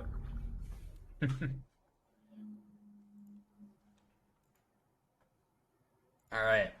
Now we're at the lab. Because it isn't an RE game without a lab. This one's on a boat. I know. The control system must be in the lab. Chris is so muscular, he could run into lasers and just get mildly electrocuted. Yeah. It's nothing. The idea is to turn off these lasers so we can get through. This room's pretty straightforward. It's just a laser maze. That casually you're supposed to use the Pokemon Snap camera to see where the invisible lasers are, but because Zeke knows this run so well, there's no possible way that he doesn't remember all three patterns of the laser maze, right? Okay, you gonna put me on the spot like that, man? Says this no. might be like the hardest split to learn in the game. Just Yeah. the lasers. Yeah. There's an herb in the middle of the maze that I think all of us don't deliberately pick up because it sets as a marker for everything else in the maze. Does it work? We need a passcode to activate the neutralizing agent. Okay, I'll sweep Yeah, so it at this out. part of the game, what we need to do is Some time to figure out. not only inject ourselves with a vaccine, but we need a passcode that I'm not sure what it does. You can count on it. It gets all the data, the virus data, onto a flash drive.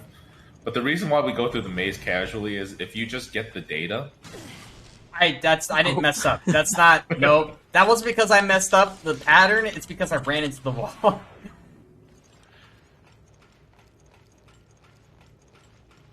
Almost. Yeah, so if you just get the data flash drive of information without getting the vaccine, the whole hall will flood and you will just die because it is the virus-infected water. So, Oh my god. Holy. Does he not care? Wait, what happened to that shot? I don't know. I hit him in the head after he landed though. So I heard No, like you missed. I No, heard you the missed. hit, but I didn't see blood. I think you missed. I'm 1 HP in a drink, so we're gonna have to take the guiding herb. Oh no! No, If there's an herb in the ring section too. I feel like if I yeah, but I feel like if I hit a laser, I trolled. Can't Might be reload and dead jump. if you hit the laser. Yeah, I'm pretty sure the next laser kills, but This is a free laser, right? This is just turn out the herb. yeah, taking Yeah, that herb. unusable from here, really. Yeah, unlosable. Unlosable. Oh right, can't mash up there. Chris, you're not gonna believe Where's the what I herb to just turn learned. at? Morgan Lansdale of the FBC was Yeah, this part of the game is basically where you learn that Morgan Lansdale's like he's the one who coordinated everything. He's the one who brought down Tilgrisha for no reason. Kind of a jerk. No one likes him. Nothing to nail him for it yet. And also, this is where we get our vaccine. If you haven't played this casually, or if you did and you made this mistake, if you don't get this vaccine, when the water breaks through it, you just die. Yeah, I died like 4 times here before I understood what I was supposed to do.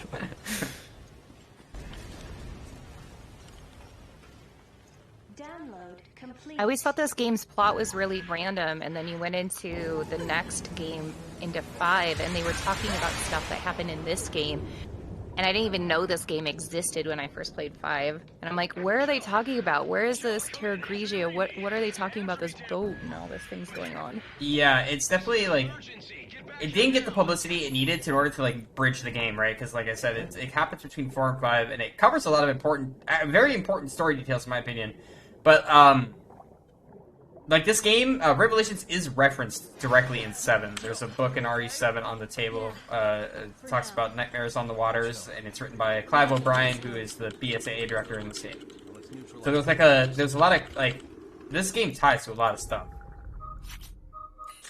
Such a shame that it wasn't, you know, better received by just Right. like the community in a whole, because it is such an important game to the entire franchise.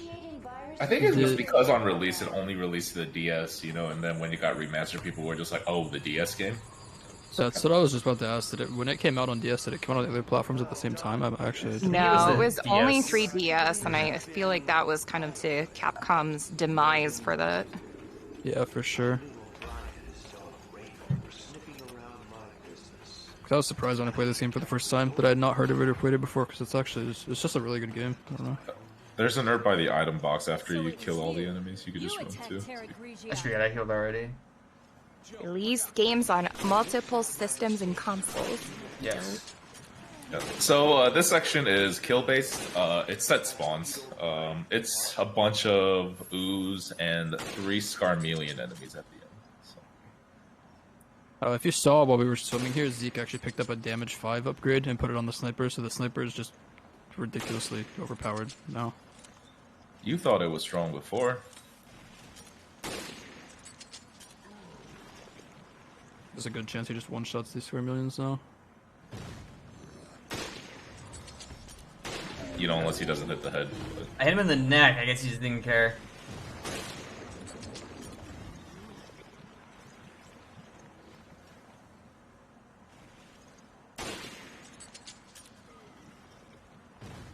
Speaking of the 3DS, you would think that the graphics had to be completely ramped up for this game. The 3DS looks not that bad. It pretty much looks like this. It was actually crazy. I was curious after I started running this game, and I went back and looked at like 3DS gameplay. Bro, it actually looks so good. It doesn't. It's not a downgrade from this at all. It's kind of crazy. Yeah, I mean, like I said, this game like was like a special place in my heart because I like played it so many years ago when it did release, and it was like so fun. Like, and it was like so shocking to me that I had never heard of it, or like no one hyped it up and talked about it. But like, people do get turned off by the episodic nature of it. But you're honestly doing yourself a disservice if you like RE games and you haven't played this game, because it's actually very fun. It makes sense though. Didn't they have Super Mario 64 on the 3DS, and that game is big, isn't it? Well, the 3DS could actually handle some GameCube-like graphics, and I feel like this one's kind of the upper echelon of your GameCube graphics. Yeah. So why not RE4 on 3DS, Capcom? Huh? Good question. Maybe because it's not that great of a game. Okay, slow down. Shots fired.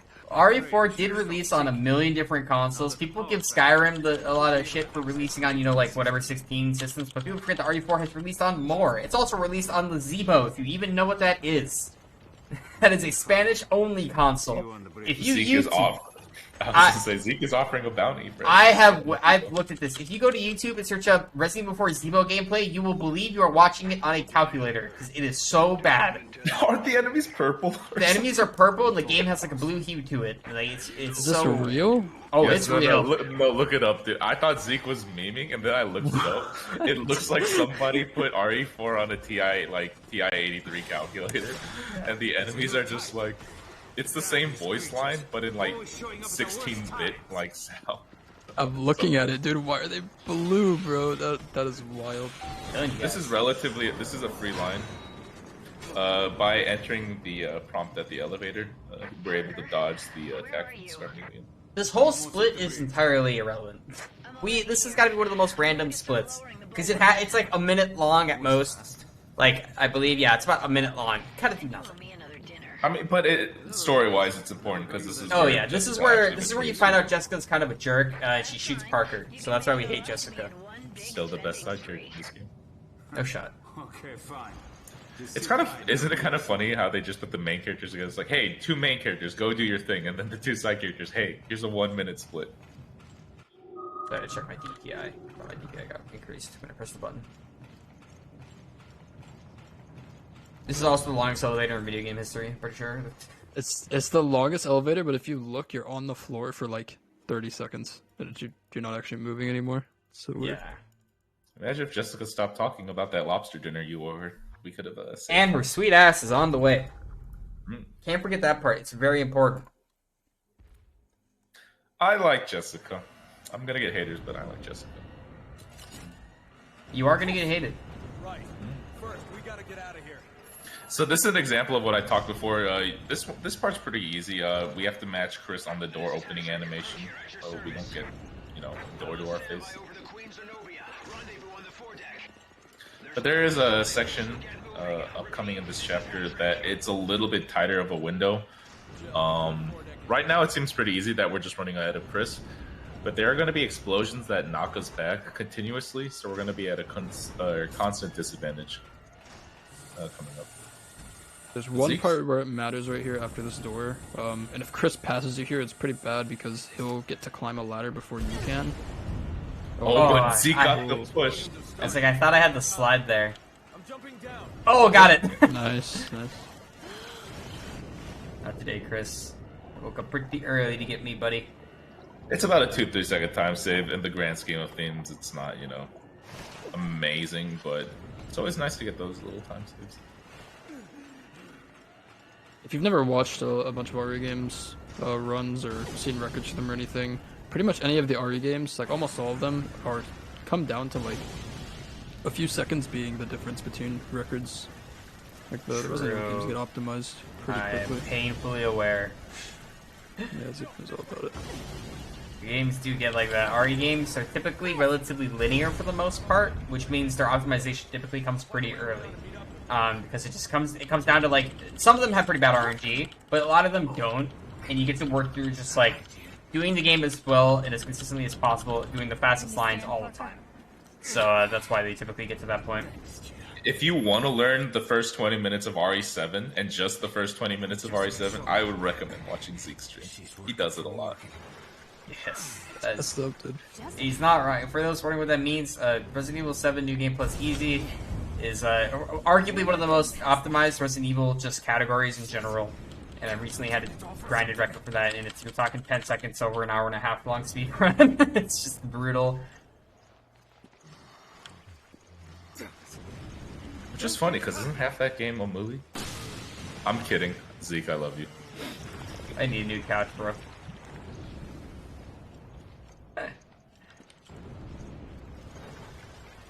This part is rough. I hate this part so much. Yeah, you have to strafe walk the whole time. I just don't like strafe walking the entire time. Oh, you got good RNG. Oh, that back enemy is turboing, bro. Got good RNG on that. But yeah, this section you just gotta escort Parker. I think through 1 or 2 more rooms. Then after that, we're gonna be leaving the ship to fight the second to last boss, the Queen. That's kind of Oh no. Hey, when he does, I think I gotta get out of the way. When that dude, I've lost like 15 seconds there before, like he just won't move. He would just block the yeah, way. he just sits there and blocks the door. It's like pretty disgustingly awful, but we got through it.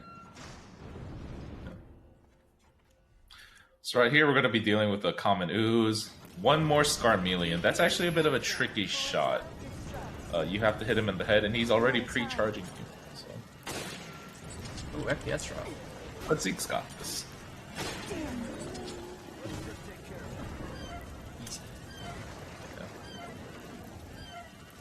The ship is actually sinking at this point. It's also on fire. It is also on fire. I mean, not for much longer if it sinks. Yeah, but we're gonna be coming up to the Queen boss fight momentarily. Spicy, if you want to just kind of describe how that goes. Sure. So it's like a two-phase boss fight. The first phase, Zeke's gonna be fighting on the ground like normal, with the weapons that he has. He's gonna be rocketing he's gonna be trying to rocket 2 tentacles at the same time. The boss has 4 tentacles basically that you have to kill. He's gonna be trying to break 2 at the same time with the rocket launcher, and then he's just gonna be shooting the other 2 a bunch with the sniper and the magnum. And then the second part of the fight is a little bit of like an auto-scroller, I guess. You're in a helicopter on a turret. It's an auto-scroller in the sense that you don't control your movement or anything, but you actually can lose time if you don't kill the tentacles as fast as you could, because the helicopter will kind of just sit around until you kill them. So you can lose a significant amount of time there. It's a pretty straightforward fight though. Yeah, the only tricky part about this fight, just in general, it's just the first rocket shot can kind of suck because the starting position of the tentacles is a little random. If you get the God RNG on the 3rd and 4th tentacles, where they kind of just spawn in the same spot, you can get collats on the sniper and or magnum, depending on what you use, and it does save you a bit of time. We do have a question in chat of whether or not Ezekiel is ever going to get promoted to major. No, not a shot. Always be a captain of your own vessel. You work for no one.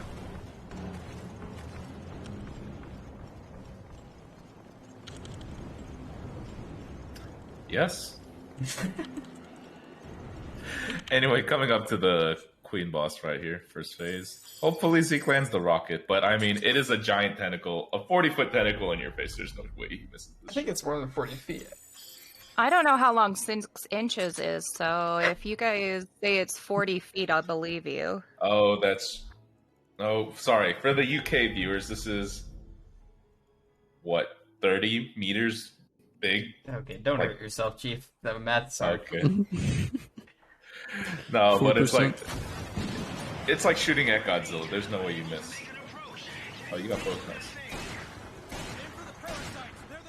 nice. It's grief. Did that tentacle just retract immediately? Yeah.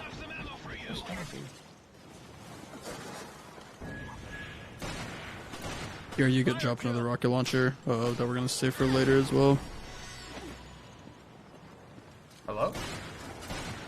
The camera's so weird here when you're trying to aim up. Really? This dude's still alive. Snipe him. Did you get him in the? No, No, I thought I did. Yeah, this boss fight can be kind of random because even if you get the rockets, the double rocket kill, the other 2 have random behavior, and if they decide that they want to like charge over and over, it can lose you a lot of time. Yeah, Because every time they charge, even if it doesn't hit you, you get like this long stagger animation. I will say, tangentially, I do see chat. Rest assured, we got the joke. I heard the joke. It was Camus' job to pick up on it since he was the current guy talking at the time. No, wait. I got the joke, but I thought that wasn't a joke because no one else commented on it, so I just said, yeah, I'm not going to be that one guy who was like, hey, was that a joke?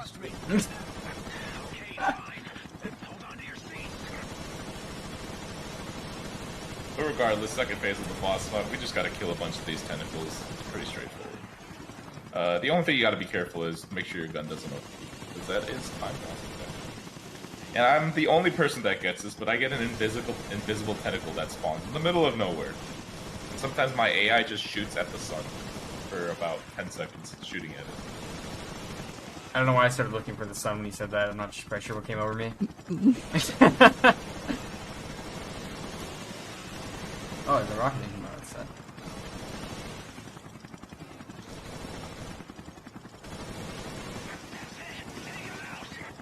Yeah, there's not much to this at all. Like the only mechanic with these at all is that the head is like technically a crit spot. You do more damage and you shoot the tip, but that's it.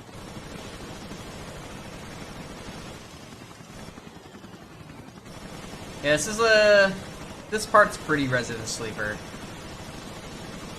Kind of holding left click.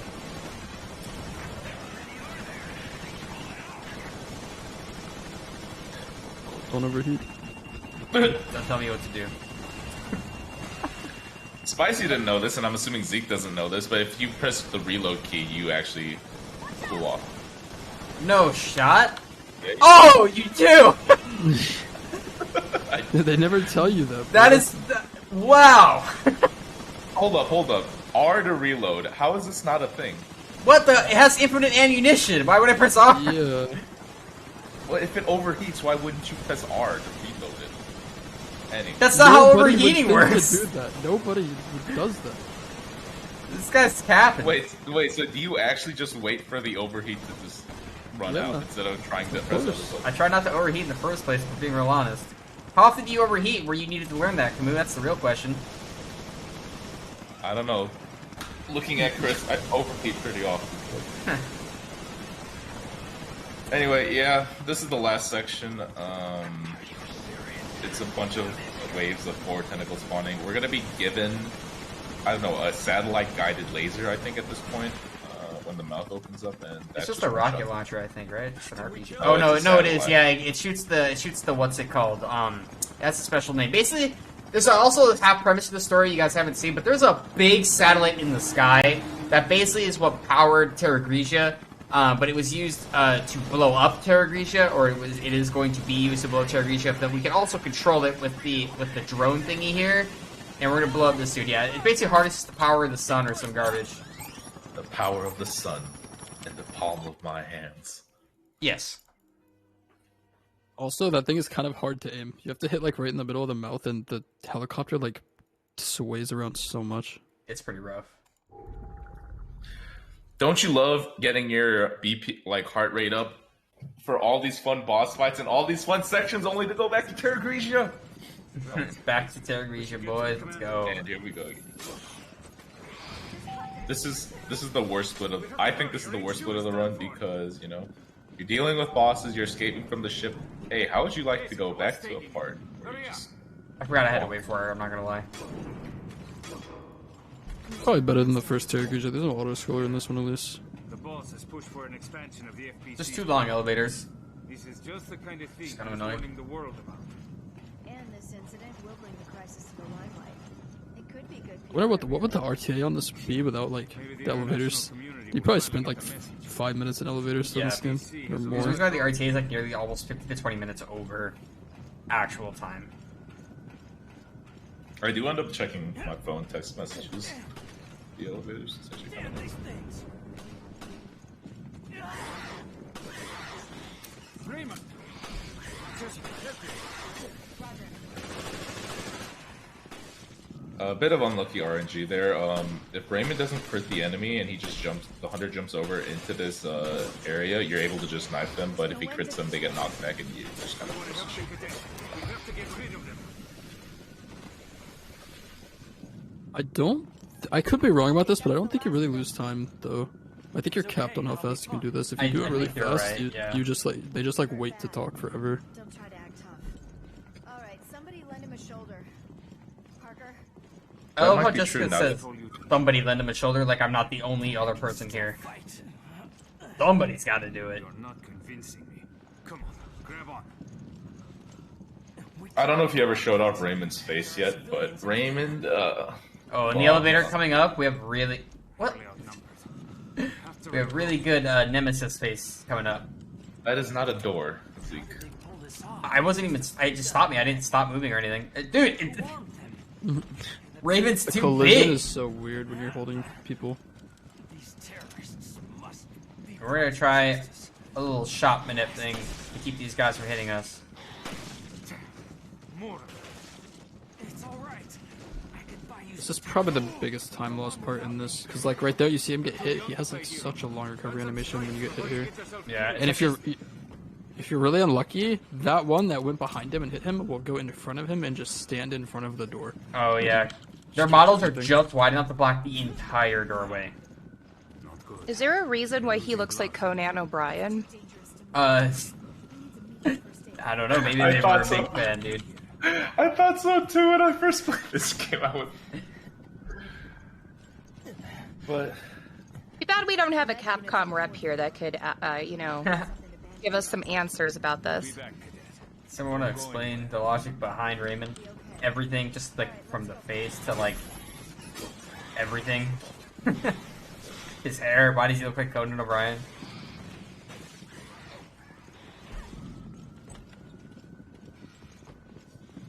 So Parker, I did not eat. you're so The problem good. is once you see it, you can't unsee it. Yeah. His face is certainly a trait. We'll see it in a minute when I get to the elevator. You're also going to see like how bad his face animations are when he's talking. It's so funny.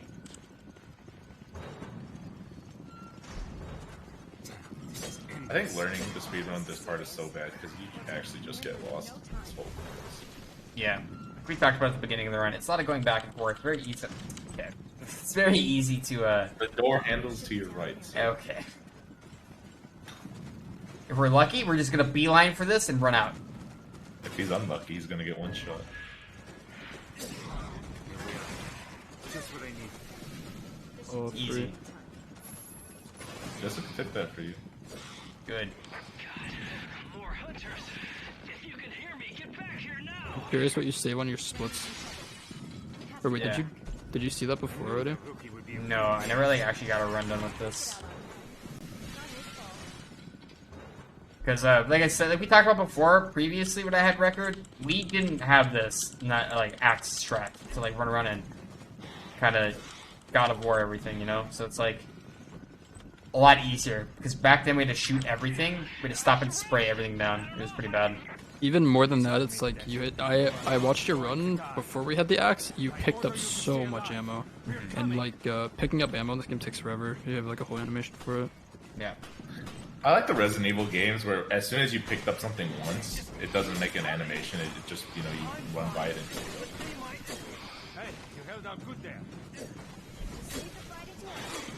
We just got a 5-pound donation from Peralt that says, "Great run for a great charity, GG." Thank you, Peralt, for that 5-pound donation, bringing us to 2,070 pounds. We're only 30 pounds away from 2,100. Can we do it before the end of this game? We're so close to the end, y'all. fend off anything that comes our Thanks, way. Pearl. Also, Pearl's gonna be running RE7 later. Yeah, stay tuned for Peralt. Not next run, but the run after will be RE7.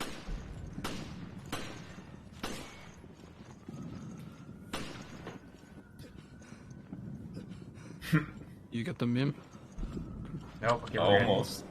Alright, now everyone Oh, this enjoy this guy's face as he talks. It's the funniest thing ever. Something is off. What now? Think about it. The delivery and dispatching of these POWs He's taking a painful poop. is too professional. And how did they manage to evade the The legend goes that because he has too many questions in this part, they volunteered him for the Nemesis project. Cadets, you're stepping out of bounds. We're not here to investigate this thing. And that's his default face too. It's not just because Yeah, he's in pain. he just I sits like think- that all the time. everything I've said. Oh, It's sound. wrong part of the game.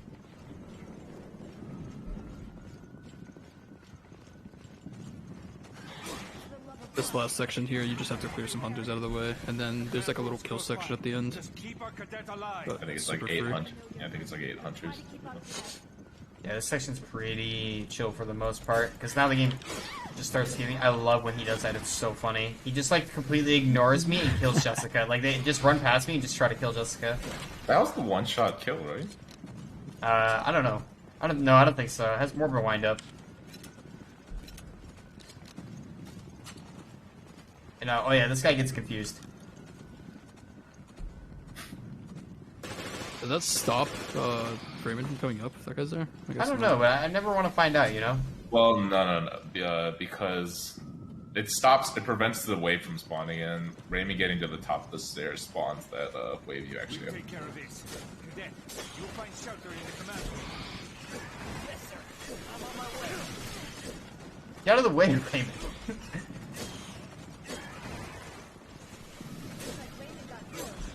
I hear one stuck underneath. Yeah. I think this section might also have the thing where it's capped on how fast you can do it. It is a little bit, yeah. the ultimate bioweapon as it runs into the I would hope so. Speaking of sound, I was actually quite impressed that this game, being originally a 3DS game, actually had really good directional sound. Yes, yeah, for sure. Especially, it becomes really apparent too on the elevator when we do the elevator boss, because we have to hear where he's going to spawn, and you can hear it like directionally before he spawns. We use it there.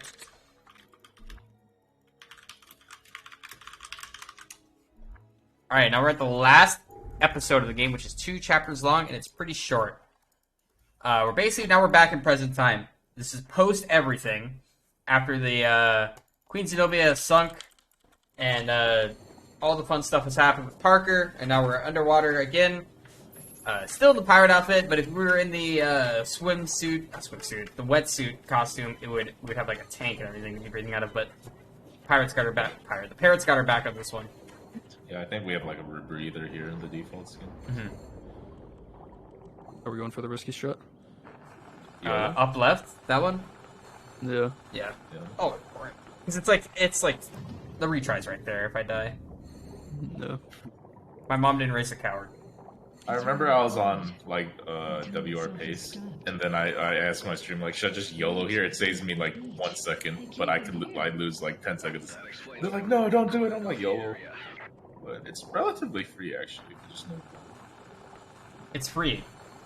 That's There's the no Kumu way classic. There's no way you choke it, right? There's no way you choke it, man. See, I don't choke when there's absolutely no way to choke a run, to be honest. If we're being real, right? Yeah, basically these big blob guys, now that we're underwater with them, if we touch them, and they like get near us, it's a one-shot kill. They just eat us. It's not very fun. So on a casual playthrough, it's pretty much like a stealth patrol section. You just have to, not be anywhere near them. Otherwise, they just one-shot you. But the YOLO strategy is pretty much kind of abusing the models of these blobs and just kind of swimming all against it, so the game doesn't detect that you should have been caught. Oof. We're gonna let this guy pass, though. Yeah, this is not free. I hope the This is like a emergency one. power still works. The wires are all pulled apart. I'll fix them.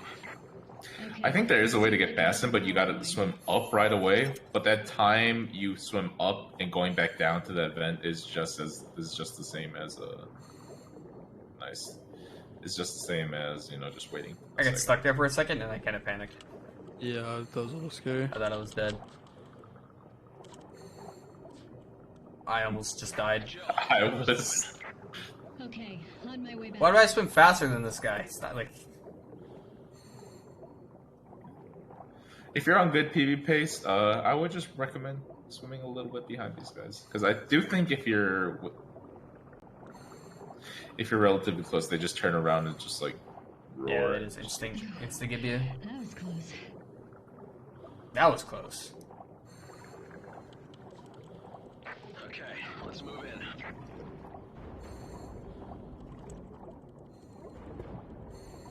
Finals? Oh well, I Yeah, guess. not till we get to like the door, technically.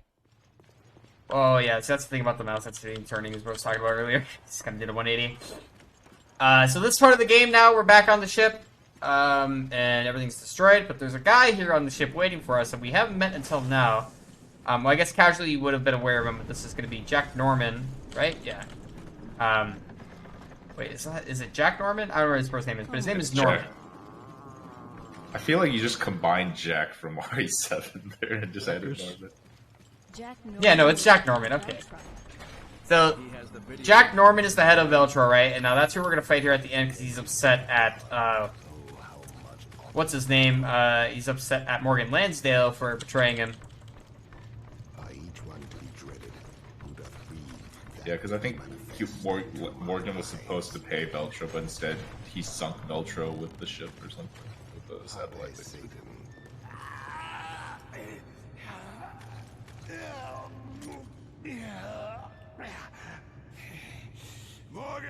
So Morgan does just transform into another version of the Tyrant that can go invisible. Unfortunately, if Zeke is good, we will not be able to see any of the attacks. But Spicy, do you want to describe this last boss fight?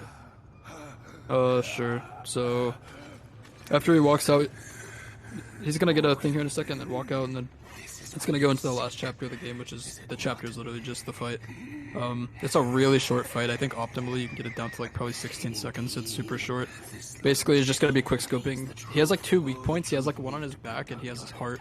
And you're just trying to basically quick scope whichever weak point you can see at the time. Usually it's his back. I think his max damage. Where am I going, dude? I was like looking for it, and I'm like, I forgot it has like a timer. We got the evidence.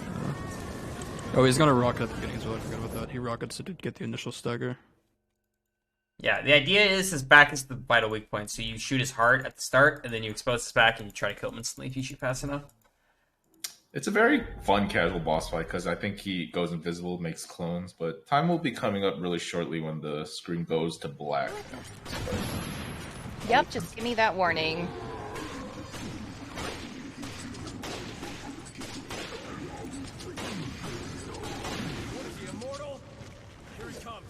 Okay, and time will be coming up in just a moment. And time. GG. GG's. GG's, is that a PB? No. Oh. The ship out of bounds. Water reset. Yeah, the water reset like pushed us over a minute, but this is like a 146.47, so not too bad. Thank you again. Shout out to Spicy and Camus for commentating. Shout out to Sarah for great hosting. I appreciate it. And shout out to FTLG and Corey for having me on again. This was a lot of fun. If you guys like RE speedruns, in general, check out Abukami or Spicy TV.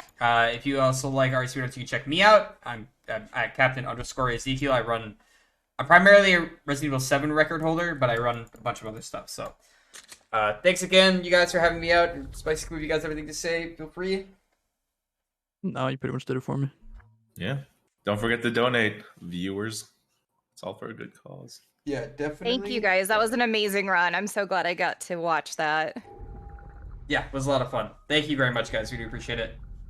And I put links to Captain Ezekiel, Abukamu, and Spicy TV there in the chat. Make sure you drop those guys a follow. All right, everyone. Thank you to Captain for running this, the commentators, and Sarah here for hosting it. Just so everyone is aware who is watching, we are actually giving away a key for this game. We will run the trailer for it just in a moment. So you will be eligible for winning a copy of this game if anyone here does want to play it. I imagine there's quite a few people watching who do. So we're just going to jump over to transition now, and then we'll be running a couple things, and then we'll be back with the next runner. So again, thank you everyone for watching this and for running this.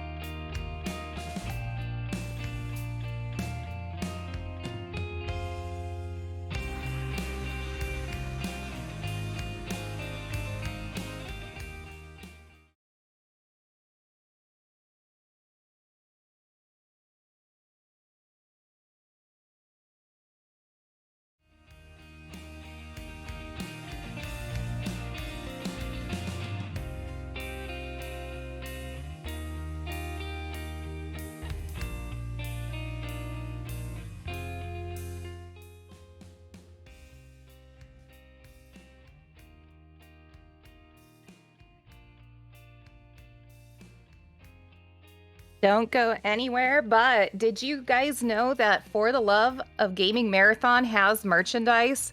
With over 30 products available in all ranges, sizes, and designs, we might have just what you're looking for. You can check out our store at merch.ftlgmarathon.org or type !merch in chat. It's a great way of showing your support for us, as well as, of course, getting new things. The first 5 people to order using code FTLGJAN22 will get 10% off their merchandise. Also, we've got a giveaway which includes For the Love of Gaming branded t-shirts eligible for donors. We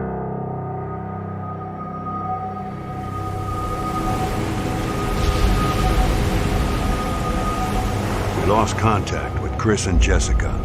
When? How? We're not certain. I've sent their last known coordinates to your terminals. but the interpolation from their last known coordinates puts them... right here on this ship.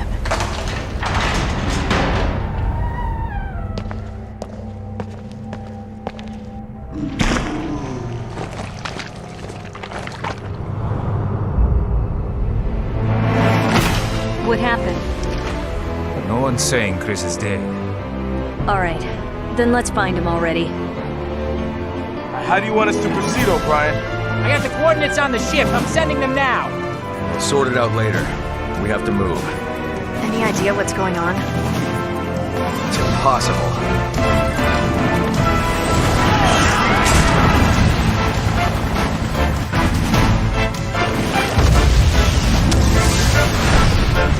I'll go back to HQ, take charge of the search and rescue.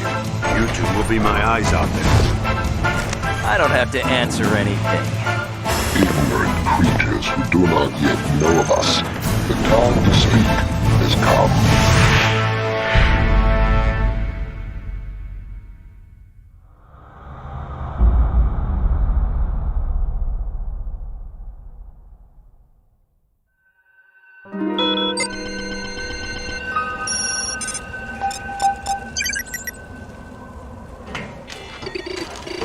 Whoa, it's amazing.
I'm ready.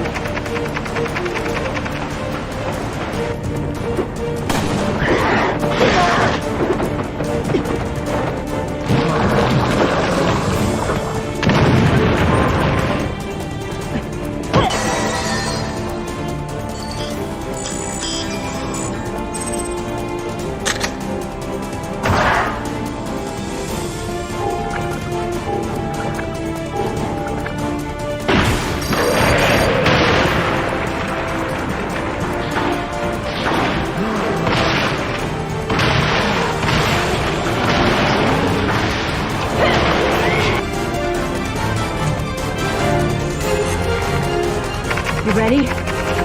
I'm always ready, Hugh. So what the hell did you do?